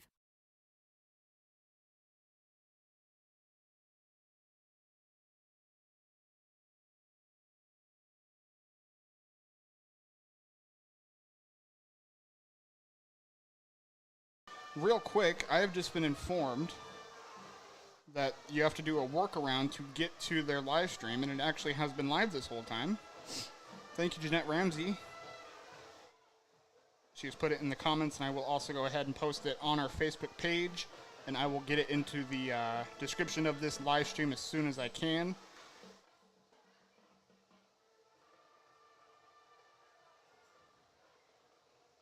Again, thank you, Jeanette Ramsey, for making that, sending me that message and posting that link. Hopefully, the link I put in now will direct you straightly to it.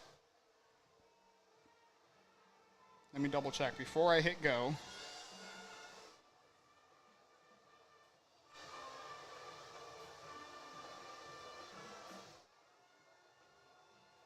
Okay, that link does work, so I will post that on Facebook right now.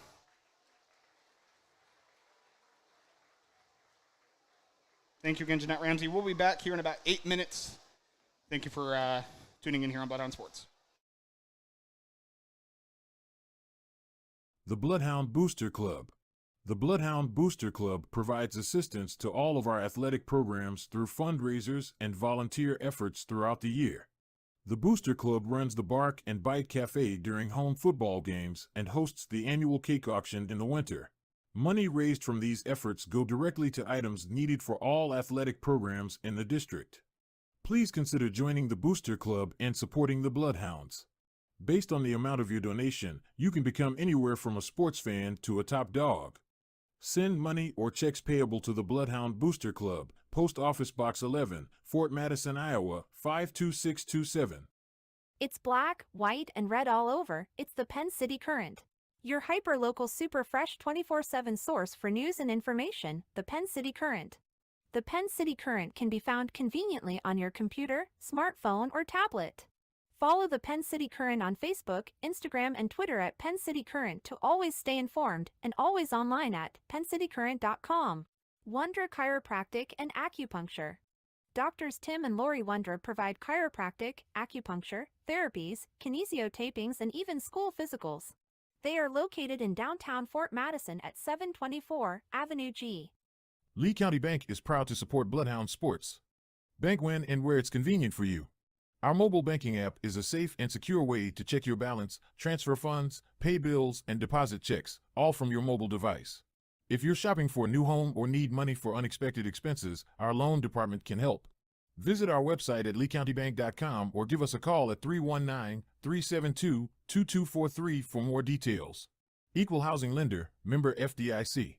Carla McEntee with Frazee Auction and Real Estate. For all your real estate needs, give her a call at 217-617-6975.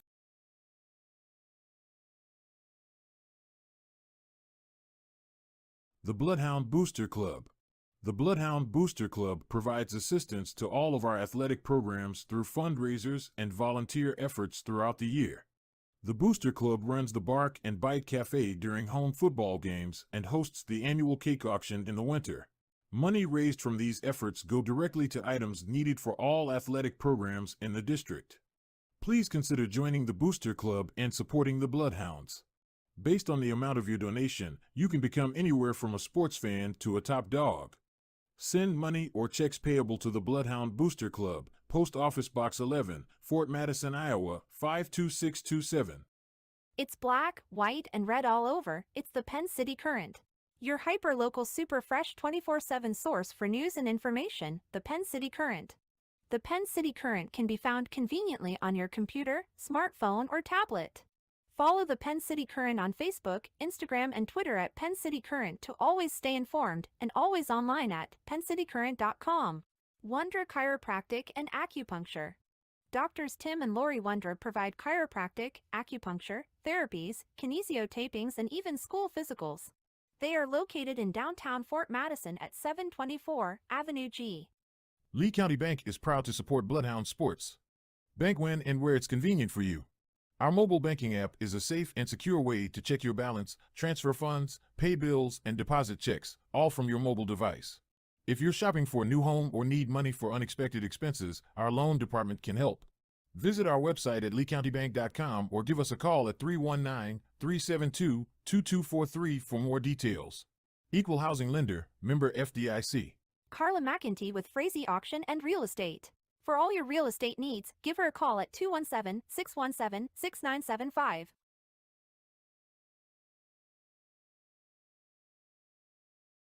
The Bloodhound Booster Club.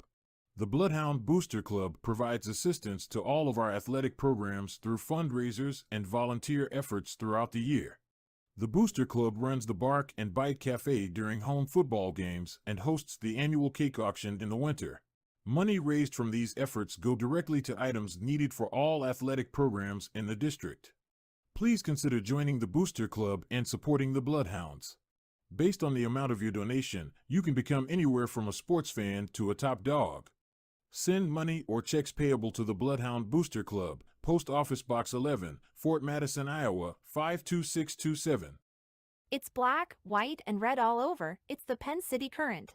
Your hyper-local super fresh 24/7 source for news and information, the Penn City Current. The Penn City Current can be found conveniently on your computer, smartphone, or tablet. Follow the Penn City Current on Facebook, Instagram, and Twitter at Penn City Current to always stay informed, and always online at penncitycurrent.com.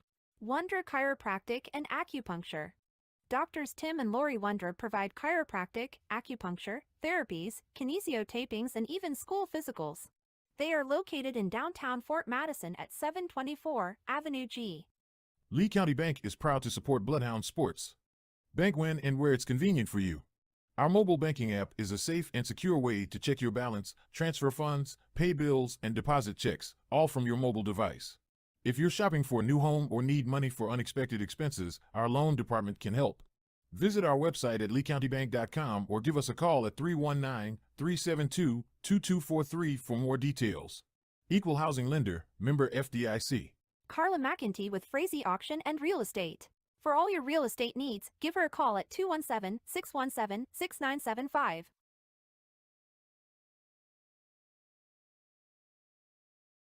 The Bloodhound Booster Club. The Bloodhound Booster Club provides assistance to all of our athletic programs through fundraisers and volunteer efforts throughout the year. The Booster Club runs the Bark and Bite Cafe during home football games and hosts the annual cake auction in the winter. Money raised from these efforts go directly to items needed for all athletic programs in the district. Please consider joining the Booster Club and supporting the Bloodhounds. Based on the amount of your donation, you can become anywhere from a sports fan to a top dog. Send money or checks payable to the Bloodhound Booster Club, Post Office Box 11, Fort Madison, Iowa, 52627. It's black, white, and red all over. It's the Penn City Current. Your hyper-local super fresh 24/7 source for news and information, the Penn City Current. The Penn City Current can be found conveniently on your computer, smartphone, or tablet. Follow the Penn City Current on Facebook, Instagram, and Twitter at Penn City Current to always stay informed, and always online at penncitycurrent.com. Wondra Chiropractic and Acupuncture. Doctors Tim and Lori Wondra provide chiropractic, acupuncture, therapies, kinesiotapings, and even school physicals. They are located in downtown Fort Madison at 724 Avenue G. Lee County Bank is proud to support Bloodhound sports. Bank when and where it's convenient for you. Our mobile banking app is a safe and secure way to check your balance, transfer funds, pay bills, and deposit checks, all from your mobile device. If you're shopping for a new home or need money for unexpected expenses, our loan department can help. Visit our website at leecountybank.com or give us a call at 319-372-2243 for more details. Equal Housing Lender, member FDIC. Carla McEntee with Frazee Auction and Real Estate. For all your real estate needs, give her a call at 217-617-6975.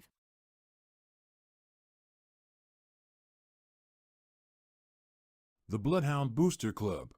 The Bloodhound Booster Club provides assistance to all of our athletic programs through fundraisers and volunteer efforts throughout the year.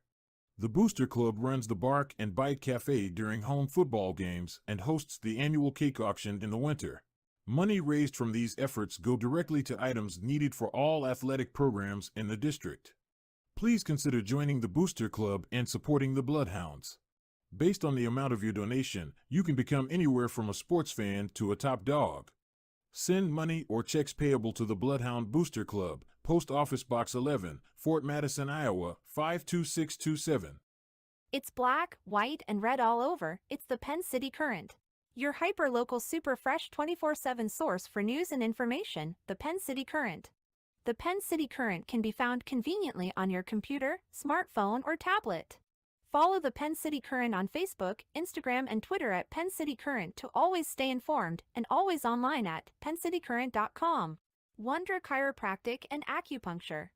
Doctors Tim and Lori Wondra provide chiropractic, acupuncture, therapies, kinesiotapings, and even school physicals. They are located in downtown Fort Madison at 724 Avenue G. Lee County Bank is proud to support Bloodhound sports. Bank when and where it's convenient for you. Our mobile banking app is a safe and secure way to check your balance, transfer funds, pay bills, and deposit checks, all from your mobile device. If you're shopping for a new home or need money for unexpected expenses, our loan department can help. Visit our website at leecountybank.com or give us a call at 319-372-2243 for more details. Equal Housing Lender, member FDIC. Carla McEntee with Frazee Auction and Real Estate. For all your real estate needs, give her a call at 217-617-6975.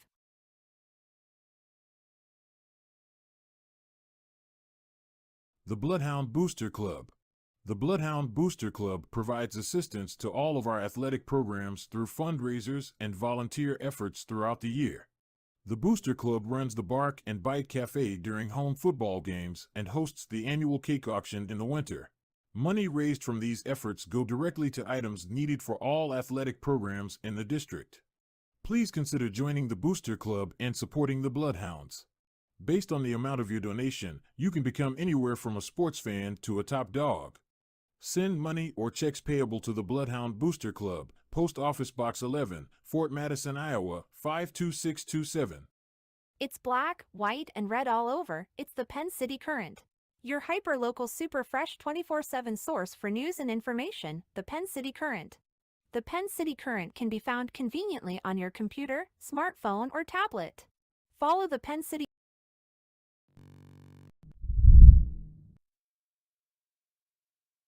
Okay, we are back. Once again, if you did not see an updated link to watch the game on the Burlington Huddle page is in our description. It's also on our Facebook, our Instagram, and our Twitter.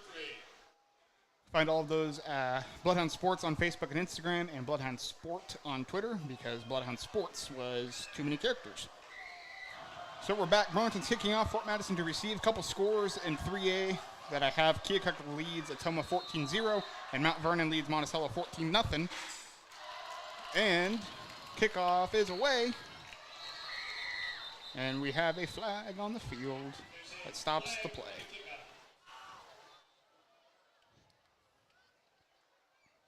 So it's against Burlington.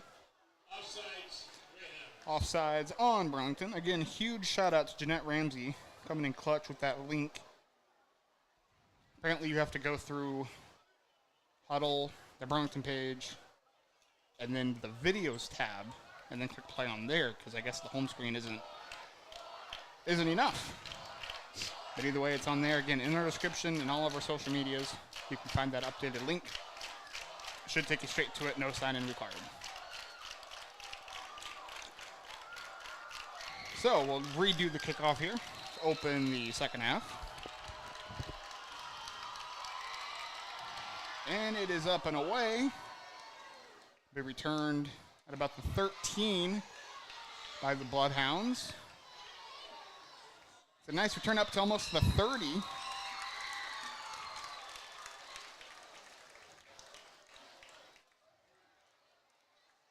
That was Wiseman there on the return.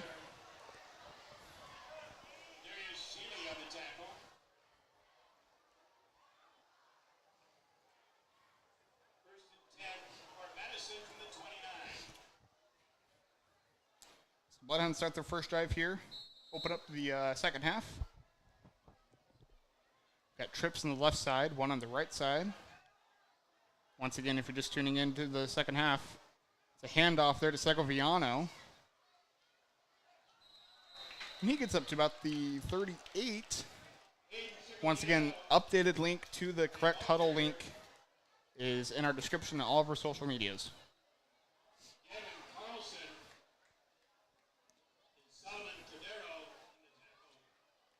So 2nd and 1 for the 9-yard run by Segoviano.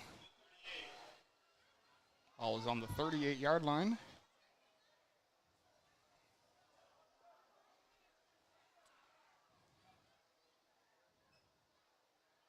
Guzman takes the snap. Quarterback keeper. He should have a first down, and he will. So short gain there for Guzman. Brings up the first down for Fort Madison. Ball at the 40.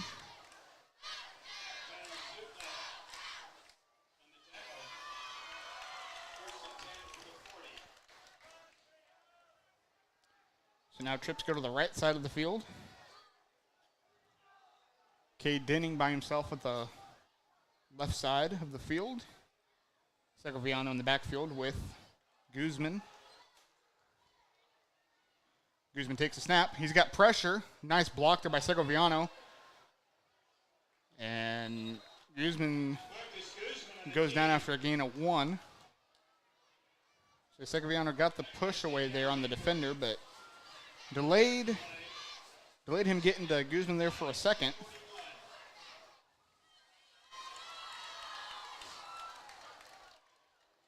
Again, I just want to keep saying it in case you are just tuning in. Updated link to the video of the Burlington live stream in our description and all of our social medias. Or if you're just on the Huddle app, if you click on the video feed under the Burlington Grayhounds profile, it should pop up there with the playable link. Guzman has the snap. He passes right side. Almost caught there by Leif Boding, but slipped out of his hands there. So to bring up 3rd and 9. Ball on the 41.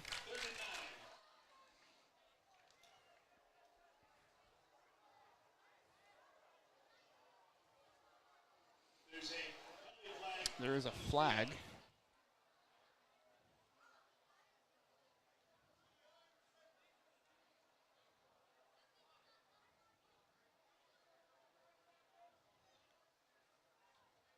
It's on Fort Madison. I missed what it was.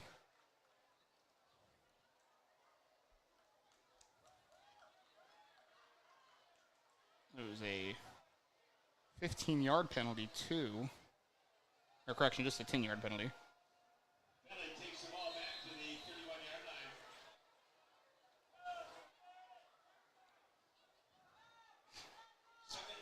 line. So 2nd and 19. Trips in the left, one on the right.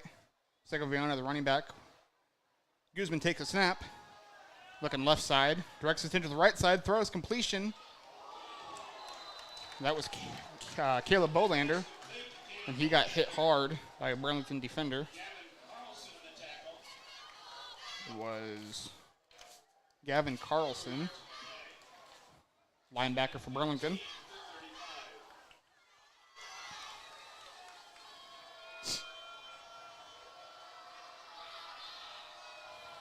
Trips on the right, one on the left for Fort Madison. Guzman takes the snap, rolls on the right side, throws, completed inside the 50. And it's enough for a first down. It's a very nice pass there by Guzman. There's a flag on the field on Fort Madison. And Fort Madison has a player down. It was a player who caught the ball. Not sure who that is. Hopefully he's okay.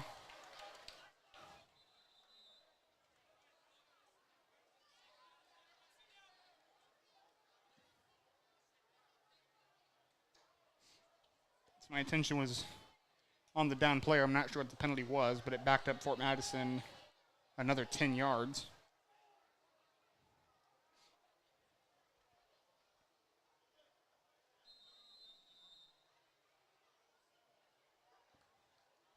An official's timeout for hydration. It was Wiseman who had the catch, but then the flag negated it. He was able to walk off the field.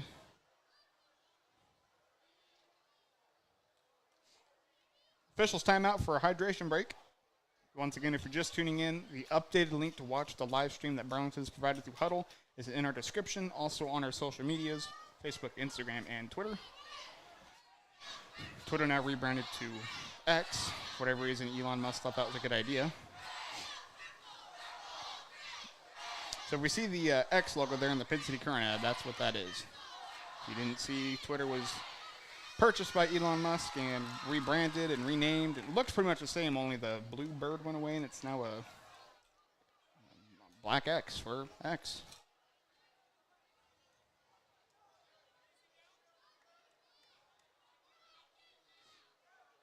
Teams come back on the field after the hydration break. Cade Denning, Bolander. Got Noah Swaggart out there as a receiver.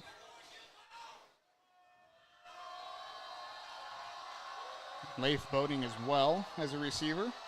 Got Guzman back there with, I believe that's Segoviano. Burlington crowd getting loud here on 3rd down and long for Fort Madison. Guzman takes a snap. Being pressured, gets away from Schissel, throws left side, and it's incomplete. Target was Cade Denning, so it's going to make up a 4th and long for the Bloodhounds. So Guzman did a good job evading the pressure there from Schissel.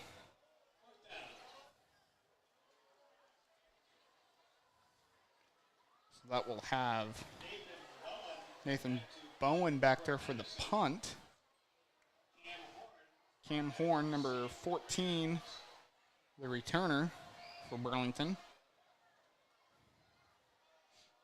So, on 4th and long, ball is punted away. Gets past the 50, takes a nice small Bloodhound bounce. Ends up at about the 42-yard line. Call it the 43-yard line.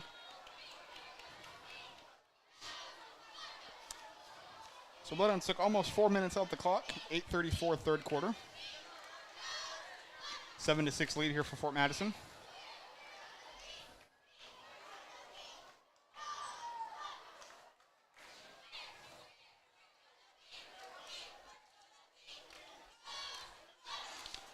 I forget how dark it gets over there on the Fort Madison stands as it gets dark here in Burlington. Not much for lights. A lot of trees back there. So Burlington hands off and tackled immediately after a gain of a yard or so. Call it 2 yards.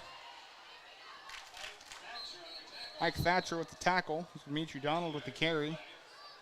So 2 yards, 2nd and 8. There is a injured Greyhound on the field. So we'll have a timeout for that. Hopefully he's okay.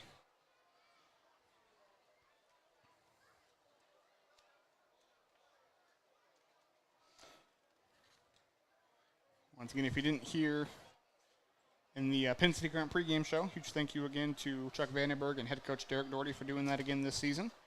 We do appreciate it. If you didn't hear, it is, as of now at least, James Krekel, the Burlington head coach. It's his final time facing the Bloodhounds as a head coach. He Says he intends to retire after this season. The Burlington player is back on his feet, and he's walking off under his own power, so that's a good sight to see. Fort Madison players and Burlington players alike had each team took a knee on the field. Thankfully, Burlington player is okay.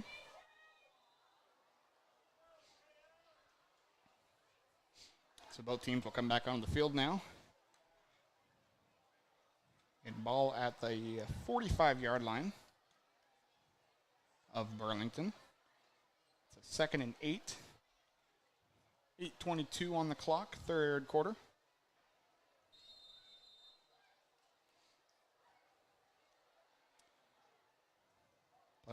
Greyhounds look to run. They do. Hands off to Donald.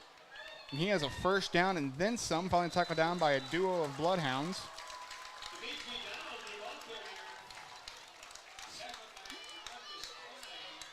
Klein on the tackle for Fort Madison. They get the ball up to the Fort Madison 43-yard line.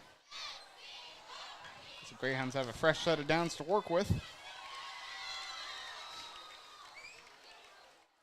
They look to run again here. Let's see if they do. They do. Hand off to number 14. He runs for 5 or 6 yards. That was Cam Horn, the senior.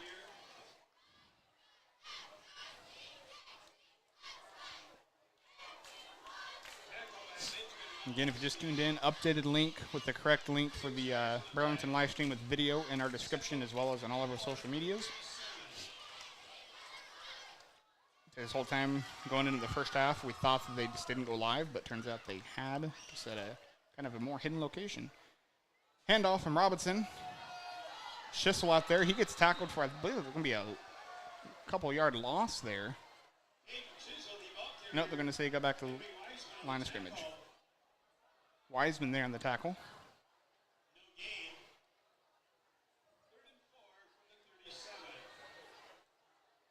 Glad to see Wiseman back on the field.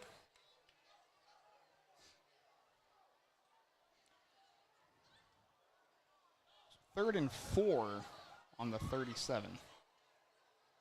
Greyhounds have the ball.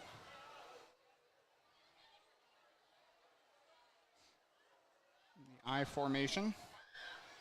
Quarterback keeper. He finally gets brought down after it looks like to be a first down. This ball's on the 31.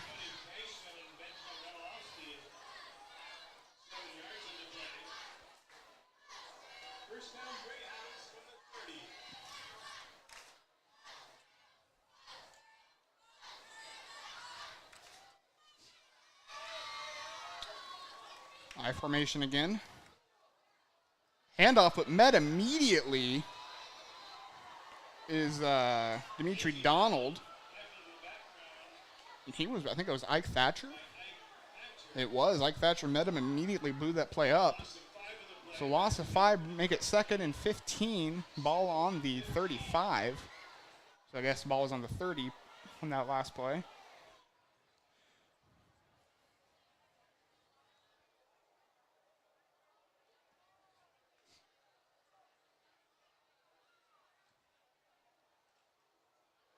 So Gabe Robinson has his play.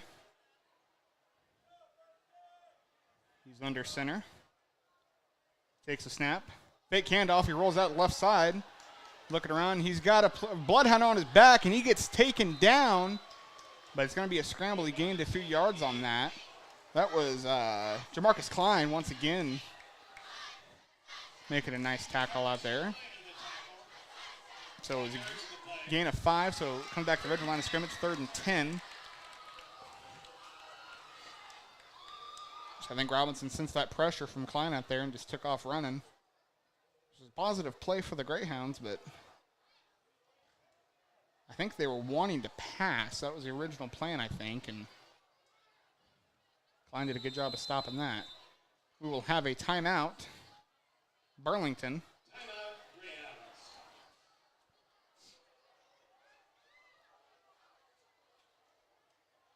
So once again, in Burlington tonight, game moved up to 7 o'clock to allow for more hydration breaks. Next week, home opener against Fairfield. Trojans come to town, and the 7:30 kickoff as of right now.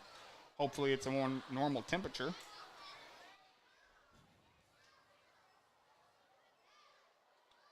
Say we're a week out, and hard to trust to forecast a week out, but as of now, we're looking at sunny and 85. That's a lot better than sunny and 100.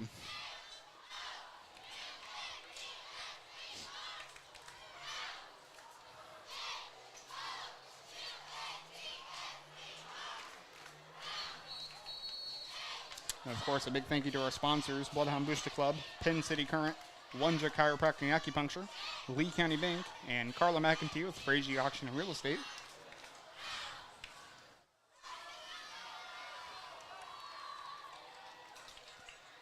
Both teams are back on the field here. We have 4:43 to play in the third quarter.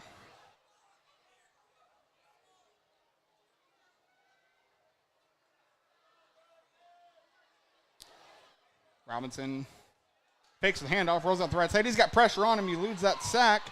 Throws the right side. Incomplete. Intended receiver was, I believe, number 45, Solomon Cordero.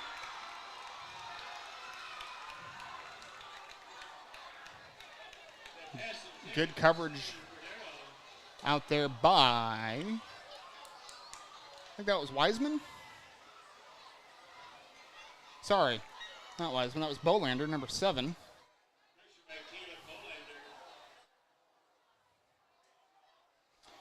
So that brings up 4th down, and Burlington's going to punt, it looks like.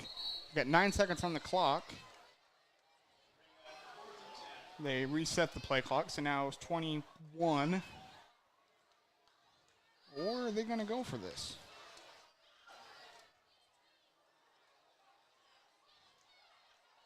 They had a lot of players come in and out, but they're going to go for this here. 4th and 10 on the 30-yard line. Robinson takes snap, fakes the handoff, throws in the middle, broken up, incomplete, turnover on downs.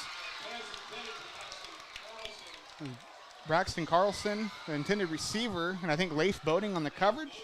It was Boating. Great job by Boating to break that up and put the ball back in Marcus Guzman's hands.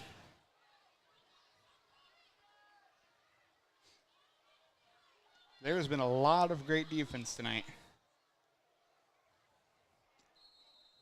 So I hope if you're watching, you got to see it good. If you're just listening here and seeing the camera scoreboard, hope it's coming through at least somewhat decently. Again, if you missed it, updated link to the official Huddle video stream in our description, all of our social medias. So you're able to watch the game. The Bloodhounds trips on the right, one on the left. Guzman, quarterback keeper, still on his feet. He's got a first down and then some. Gets it up to about the 46. Excellent run there by Marcus Guzman to get himself a first down and then some on the quarterback keep. Down to the 45.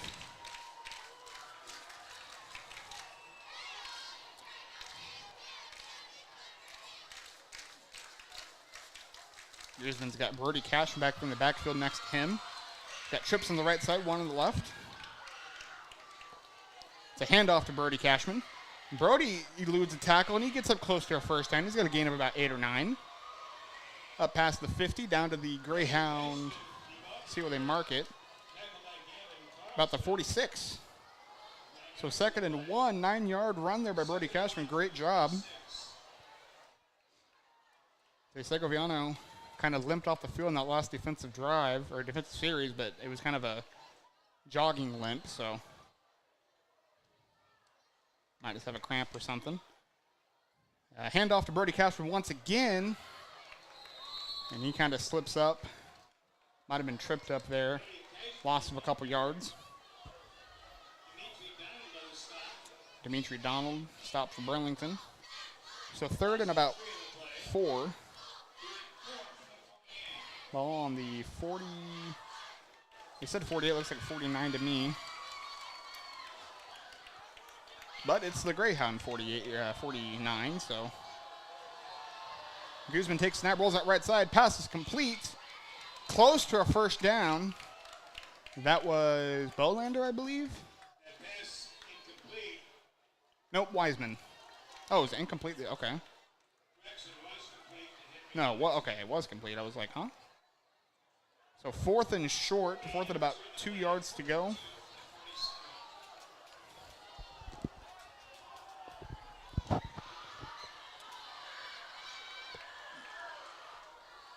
And they're going to keep the offense on the field here. Got 11 on the play clock.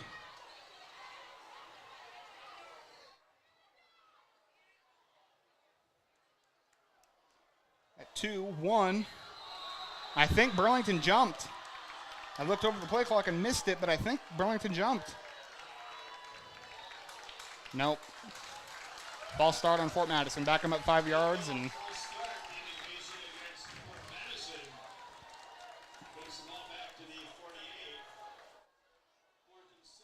so 4th and 7.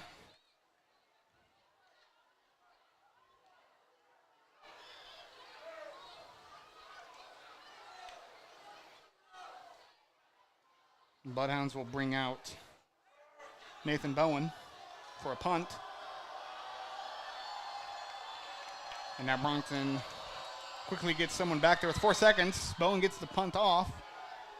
It's going to bounce and then go out of bounds at about the 33-yard line.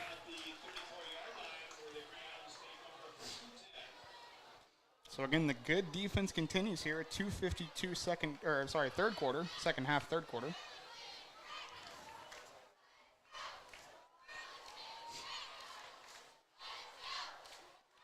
Not that I thought it was going to be bad defense by either side, but it's been very good defense here tonight.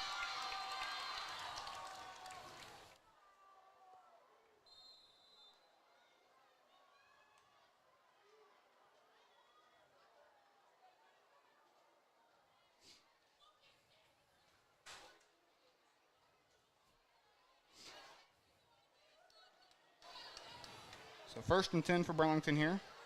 Ball's on the 33. Handoff. And he gets close for a first down. That was Schissel. He's up to the 42. So 2nd and 1. Got 2:32. Third quarter.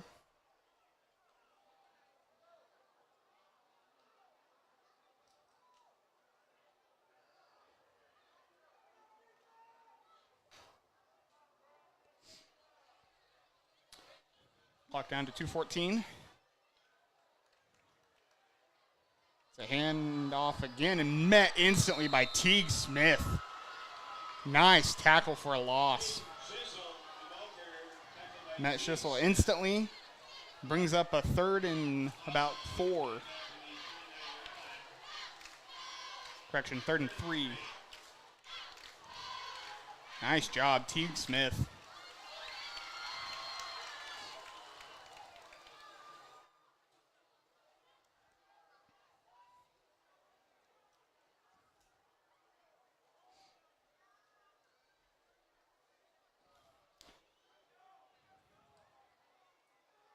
All right, so 3rd and 3, ball on the 40.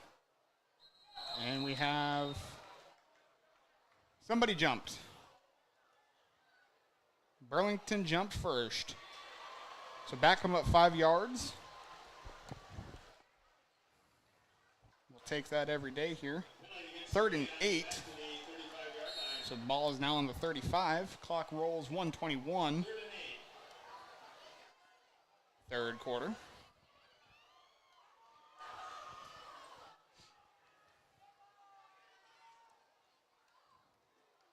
Going to be handoff. And a gain of about 5 or 6 there.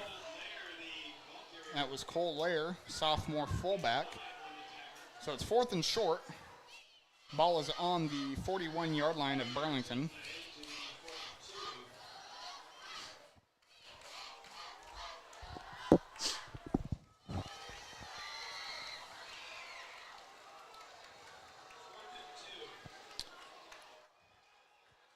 So let's see what happens here. Quarterback keeper, I think he got the first. Going to depend on the spot. It is a first down.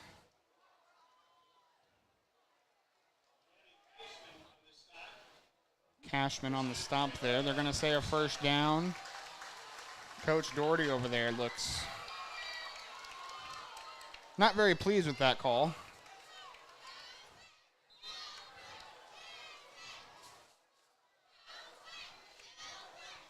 Under 20 seconds to go here. They do not have to run a play, but they looks like they will. They will hand off to number 3 again. The fullback tackled immediately. Teague Smith again in there, as well as Corey Arnett. So that will be the end of the third quarter. So been a fairly fast-paced game here. Lots of good defense on display. It's a 7-6 game. Fort Madison leads.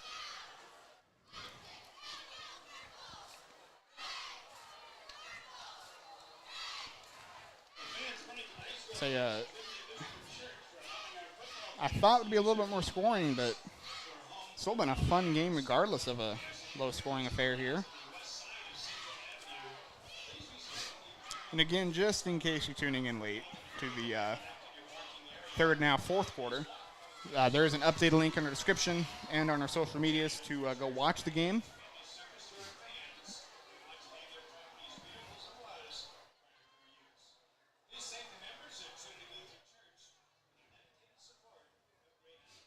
So Burlington's back on the field here.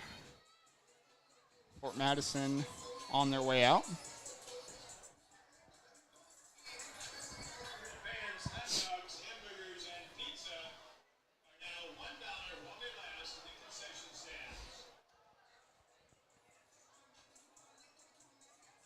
So the difference in this game right now is on the very first drive of the game, Burlington had elected to receive the kickoff, went down, scored a touchdown, but then missed the extra point.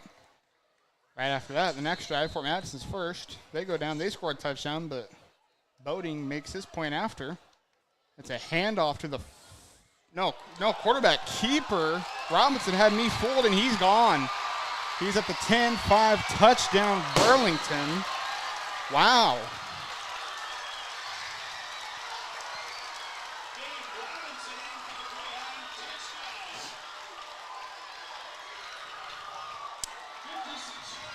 "56-yard keeper there for Robinson." So now 12-7, Burlington leads now.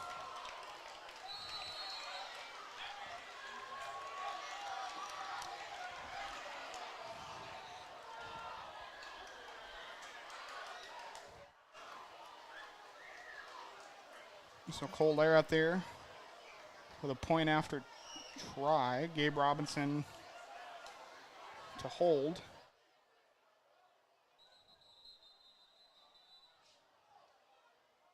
And now we have referee huddle. Still in baseball softball mode.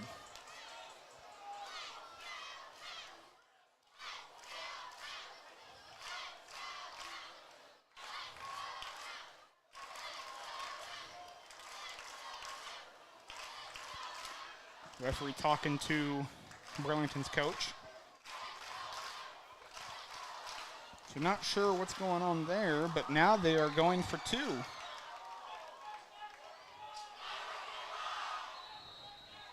So really not sure what just happened there, but whatever happened, the referee went over, talked to Coach Krekel, and now they're going for 2.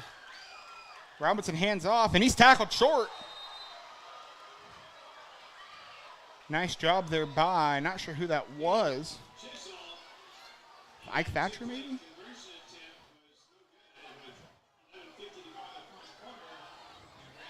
I think that was Ike Thatcher. So 12-7. Wellington went for the extra point once and missed it. Went for 2-point conversion once and missed it.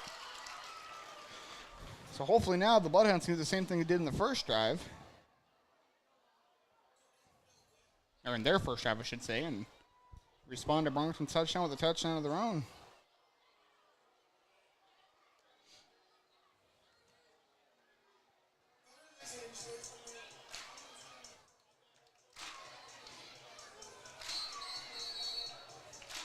Then it begs the question, if Fort Madison does go down and get a touchdown, do they go for 2 to go up by 3 if they make it?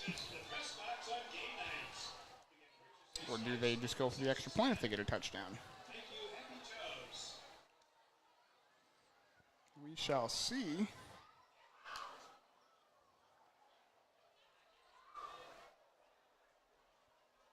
So that touchdown came with 11:50 still to go. So still plenty of time.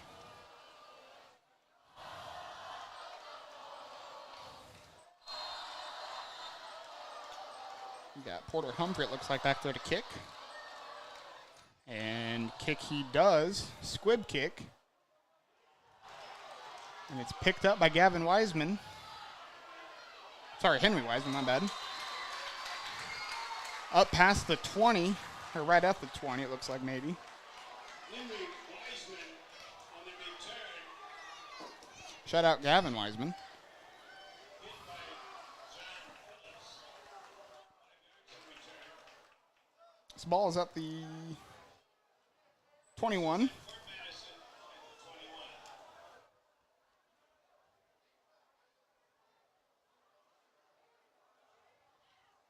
21. Leif Boating on the right side. Trips on the left side.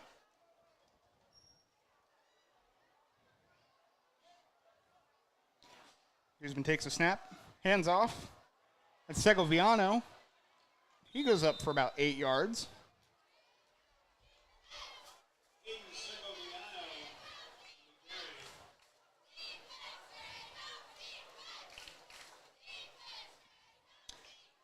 Looks like ball's on the 29, so it looks like 2nd and 2.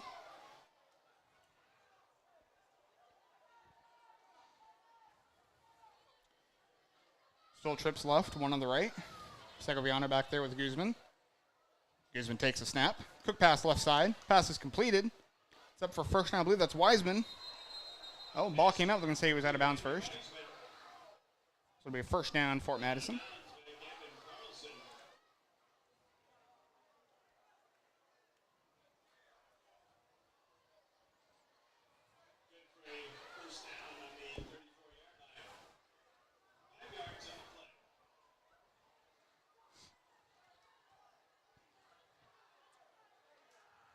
Trips on the right side now.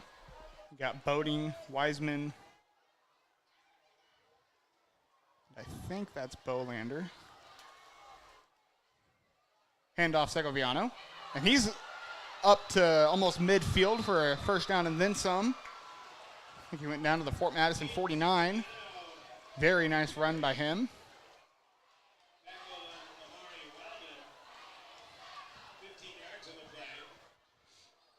Nice 15-yard run.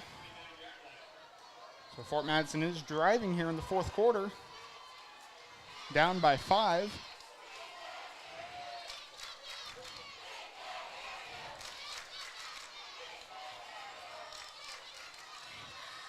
Guzman takes a snap. He dropped it, picks it back up, runs with it. About 5 yards or so.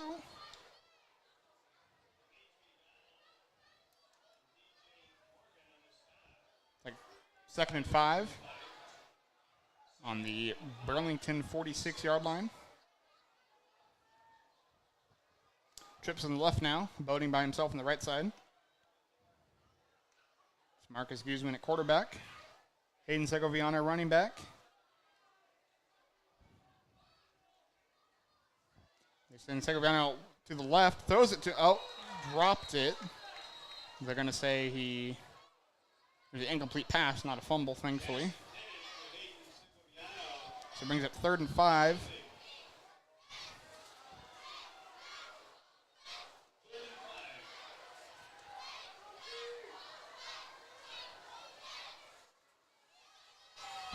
Trips on the left, Boating by himself on the right side still. Segoviano with Guzman. Marcus Guzman here takes the snap, rolls out left side, throws left side, caught inside the 30 for a Bloodhound first down. Ball is at the Burlington 29. That was Cade Denning, rather, on the catch.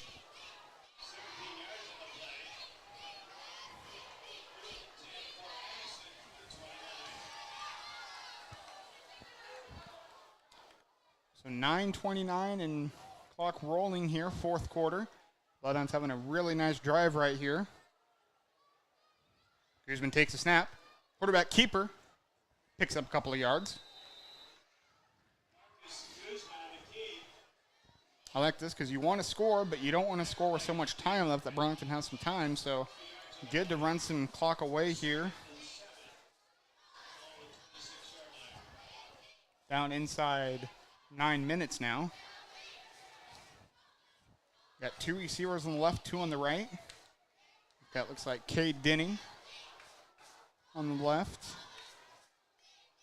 That's Wiseman next to him. Then you've got Bolander and Boating on the right side.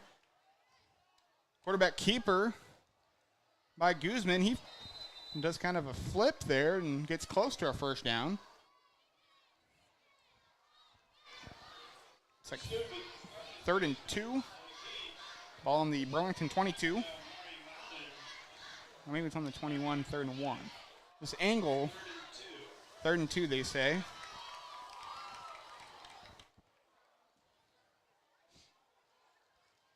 Trips on the right side. Wiseman, Boating, and Bolander. Guzman takes a snap. Handoff Segoviana blew up instantly. Going to be a loss of a few yards there. Bring up a 4th down at the Burlington 23.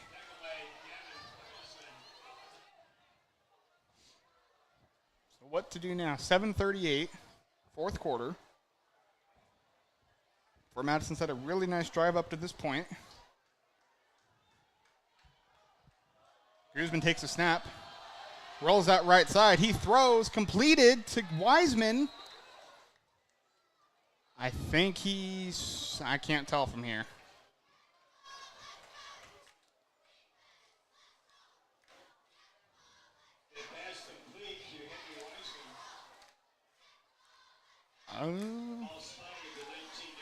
Ball spot. That'd be a first down at the 19.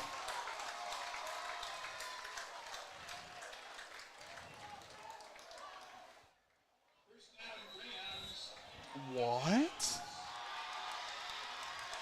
How is that? So they say turnover on downs. I don't know how, though.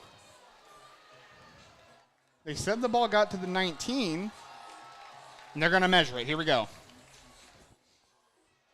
See, if the ball got to the 19, and that's where the marker was, they're doing it on the very far right, the Burlington sideline here. Let's see.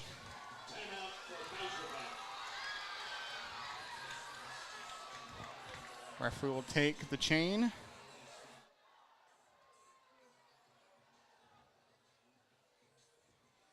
Here it is. It's a Burlington football. Oh. That one hurts. That was a really good drive by Fort Madison. Comes up short. They were, I guess, between the 19 and the 20. Man, that's tough.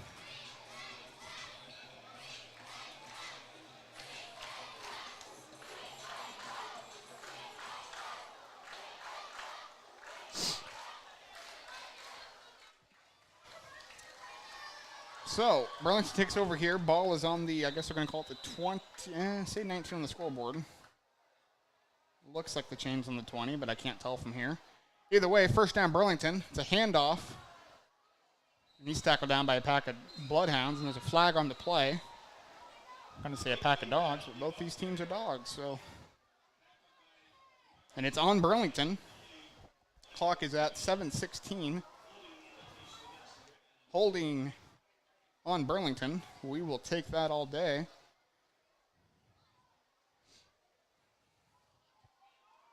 See, head coach Derek Dougherty was pretty animated down there after that last Bloodhound offensive play.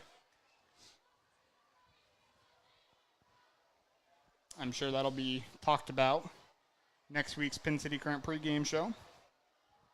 Hyperlocal, super fresh, 24/7 source for news and information.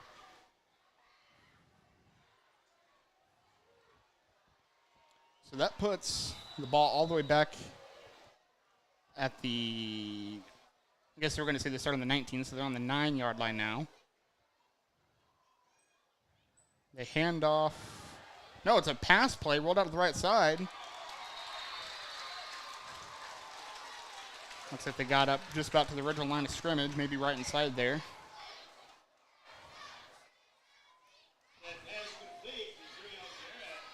I'm going to say got up to the 21. So 2nd and 9.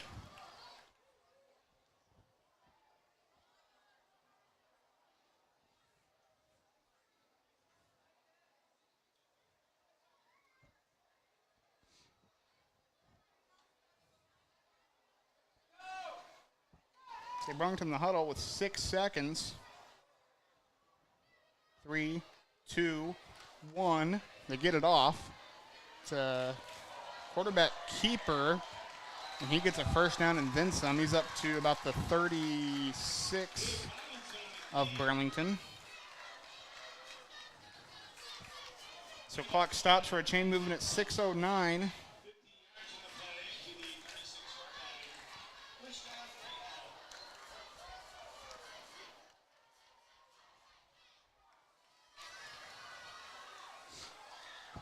So clock rolls on now, 6:05.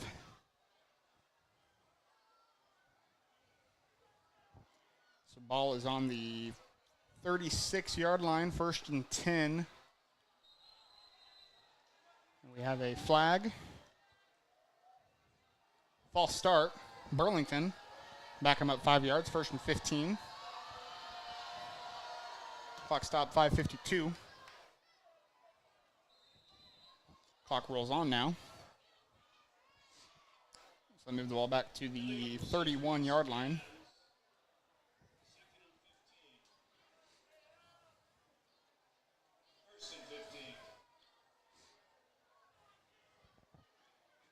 Robinson takes the snap. And he had a couple of Bloodhounds on him, but he's able to stay alive for a minute before being brought down to the ground.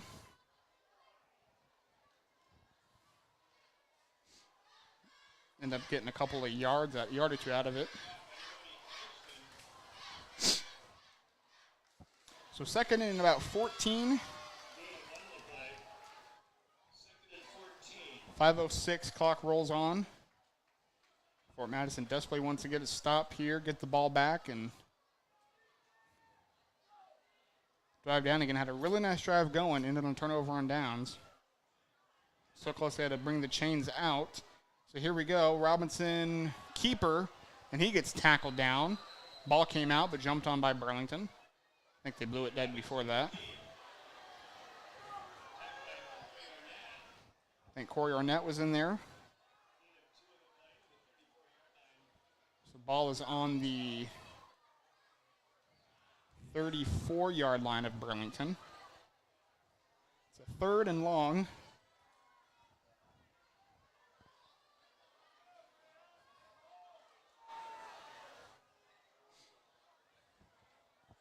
Need the stop here. 4:11 on the clock. Robinson hands up. No, quarterback keeper rolls out right side. Incomplete pass will bring up 4th down and stops the clock. Great coverage out there by Wiseman and Ramatowski, I do believe. So that'll bring out the special teams for Burlington, and we'll send Wiseman back out to return.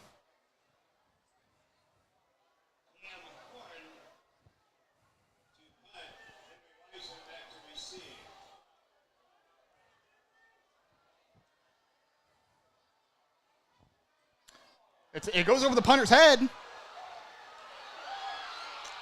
it's going to be recovered by Fort Madison at the 6-yard line. What a break the Bloodhounds catch.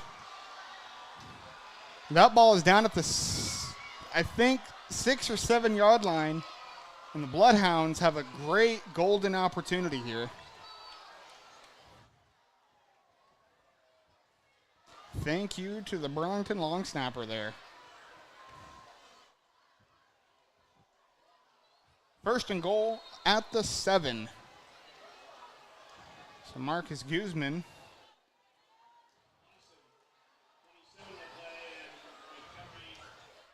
trips to the left side, Boding by himself on the right. We've got Denning, Wiseman, and Bolander on the left side. Segoviano, the running back. Guzman takes a snap. Quarterback keeper runs up the center. Try to go back outside with it. I think he got a yard.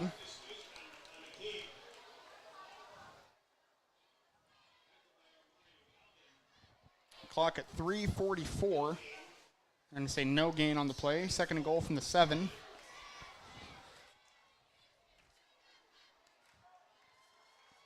So this is a great spot for Fort Madison. Under 4 minutes to go. Inside the 10-yard line. Bulldogs have 13 on the play clock.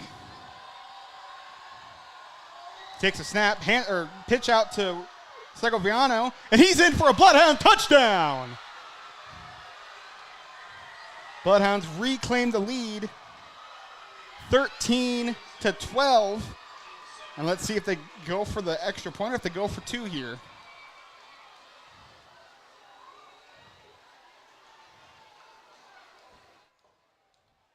So at 3:16, Fort Madison reclaims the lead here in the fourth quarter.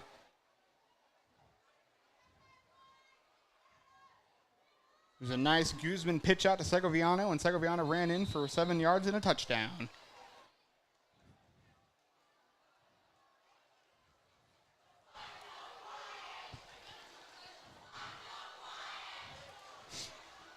So it looks like they're going to go for 2 here. 2 receivers right, 2 receivers left. Marcus Guzman at quarterback, Segoviano running back.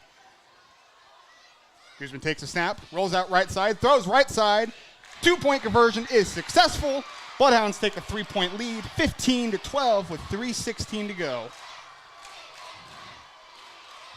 I love that idea by Coach Dougherty and staff there. Go up by 3, make Burlington have to get a field goal in order to tie it. Remember, Burlington to start this game missed their extra point after their first touchdown. Then on their second touchdown, they went for a 2-point conversion and missed it. So that gives us a 3-point game. Excellent pass from Guzman to Wiseman.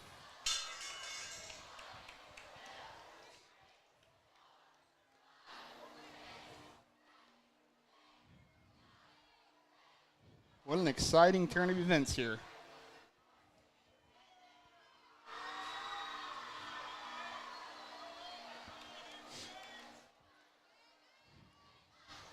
So 3:16. I believe Burlington has 2 timeouts left. I think they used one early in this second half. And 3 minutes and 16 seconds to work with.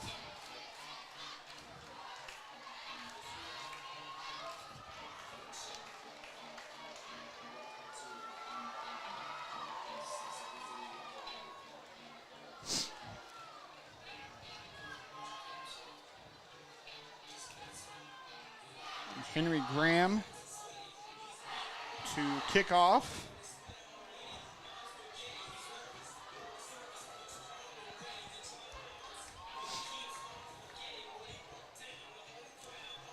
All right. Again, if you've missed it, we did find a way to get to the Burlington live stream. The link is in our description, and it's on our social media, Facebook, Instagram, and Twitter. Kickoff is away, and it's taken at about the 10 or 11 yard line. Flag on the play, finally brought down by multiple Bloodhounds. We'll see what this flag is. That was Cam Horn, number 14. And let's see.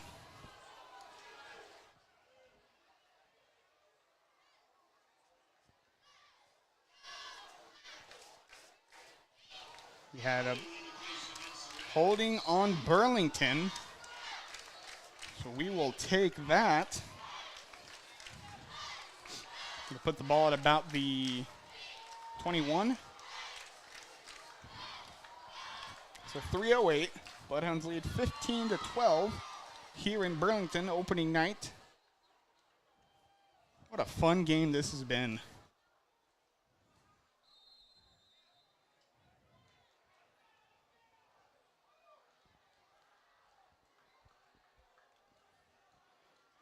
We'll see what Gabe Robinson in Burlington comes out with their handoff. Get a few yards. That was Schissel, running back. Picked up about 3 yards, 2nd and 7. Ball is on the 25.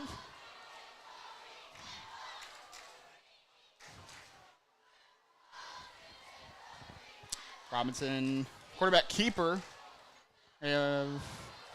He's still on his feet, close to a first down. And it's enough for a first down. So clock will stop for a second. Move the chains, 2:35.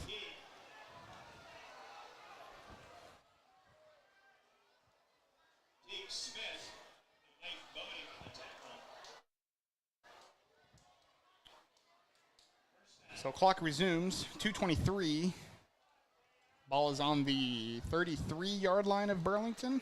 Pitch out to the left side. Schissel, he's still on his feet. Finally brought down right before midfield. Bolander was on that tackle. Brown should have given himself a couple extra yards, but referee will bring it back to the Burlington 48. Clock resumes, 2:09. So 1st and 10 Burlington. Burlington has 2 timeouts, I do believe. We're going to get a timeout here from Coach Dougherty and the Bloodhounds. We'll keep it right here. 2:01 to go in the game. Fort Madison caught a break on Burlington's last offensive drive. It was 4th and long. Went to punt. Ball went over the punter's head. Bloodhounds landed on it about the 7-yard line. A couple plays later, able to get Segoviano in for 6. And then Segoviano for 2. I'm sorry, Wiseman for 2. Make it a 3-point game.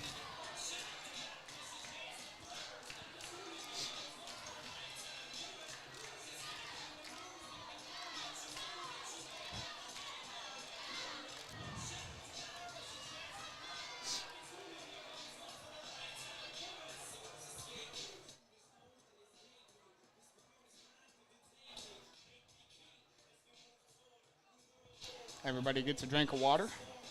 Still a hot, humid night here.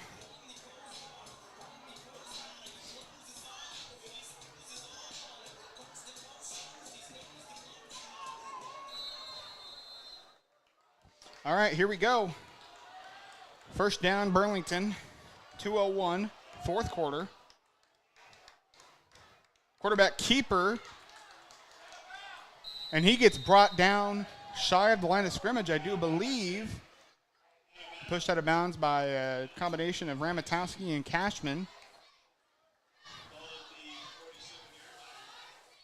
Moving back a yard, so 2nd and 11.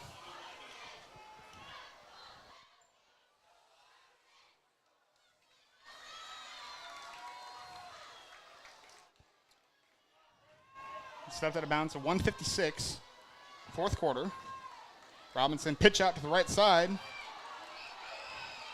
And he gets tackled down there for a couple of yards. Crosses the 50. He's down at about the Bloodhound 47. Maybe 48. Yeah, call it the 48. Clock continues, 1:37. Believe both teams have 2 timeouts.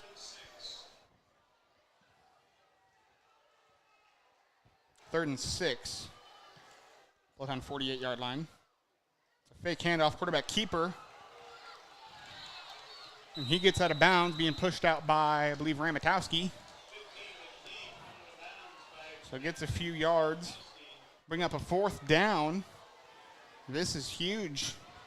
1:20 to go. 2 timeouts each team, I do believe. 4th and 3, 45-yard line of Fort Madison. Robinson trots back on the field after getting his play call. So here we go. Both sidelines getting loud. Both fan bases getting loud. Fort Madison jumped off sides. Encroachment. Bloodhounds give a first down to Burlington.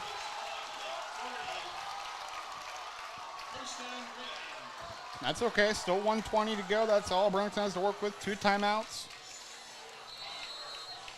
This one's going to come down to the wire. Goes up to the 40-yard line. 1st and 10. Fresh out of downs for Burlington. Robinson pitches out right side to Schissel. And he gets brought down by Henry Wiseman. Keeps the clock moving at 1:12. Gain of 3. 2nd and 7. Clock's still going. 1:05. Burlington not showing a lot of hurry here. Their fans are letting them know it too. 53 seconds. They're finally going to get the ball off. Robinson's going to run with it and get tackled down. And now I believe Burlington's going to call timeout. They do.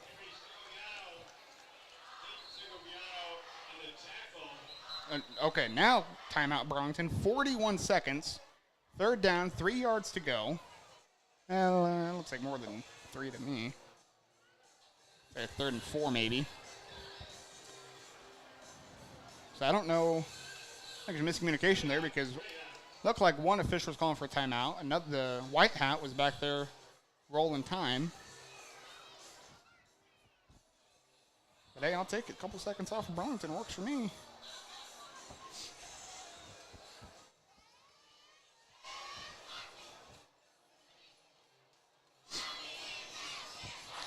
So Fort Madison back on the field already. What a fun game.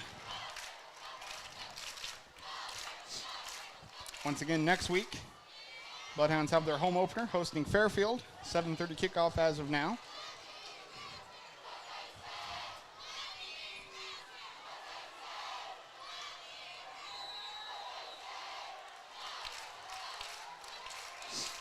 So here we go. 3rd down, 41 seconds.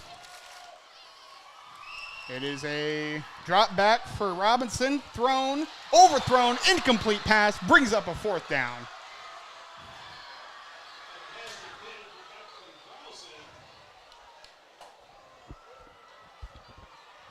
So 4th and scoreboard still says 3, I think. But again, looks like 4th and 4 to me. Obviously have to go for it here late in the game. 4th and 4, they say over the speaker. Reflects it on the scoreboard now. Ball on the 34-yard line. So here we go. Bloodhounds need to stop.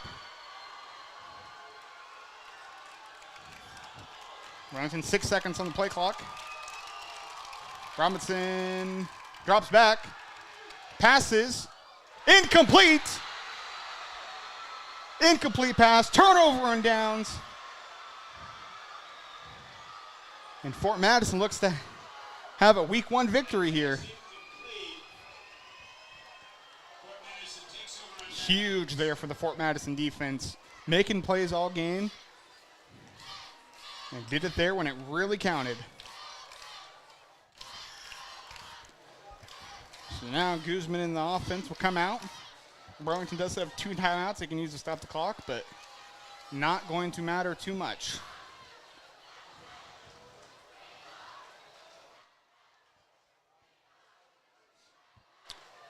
Here we go.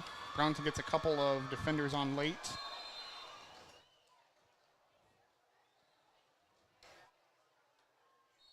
And kneeled on there by Guzman. Burlington does not use their timeout. They start shaking hands. And that is going to be a week 1 victory for your Fort Madison Bloodhounds. 15-12 will be the final. Bloodhounds with 2 touchdowns, an extra point, and a 2-point conversion, and Burlington with 2 touchdowns and a missed extra point and a missed 2-point conversion. What a game here at Bracewell Stadium we just had. In the final 2 seconds run off the clock, and that's going to do it. What a great game by two good teams here. Bloodhounds come out on top.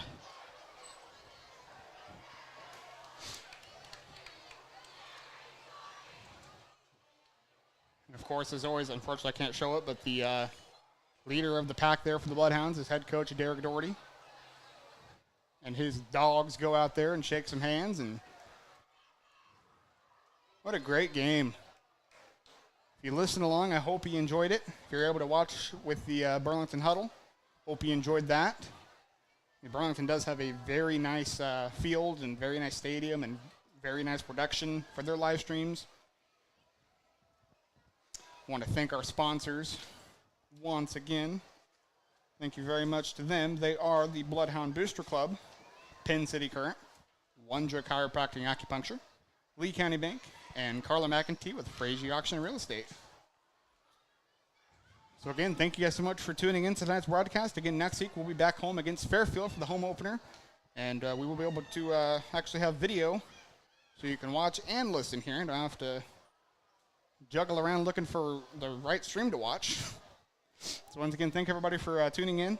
We will see you again next week. Bloodhounds take the game tonight, 15-12, final from Bracewell Stadium. Have a good night, everybody. Have a great weekend.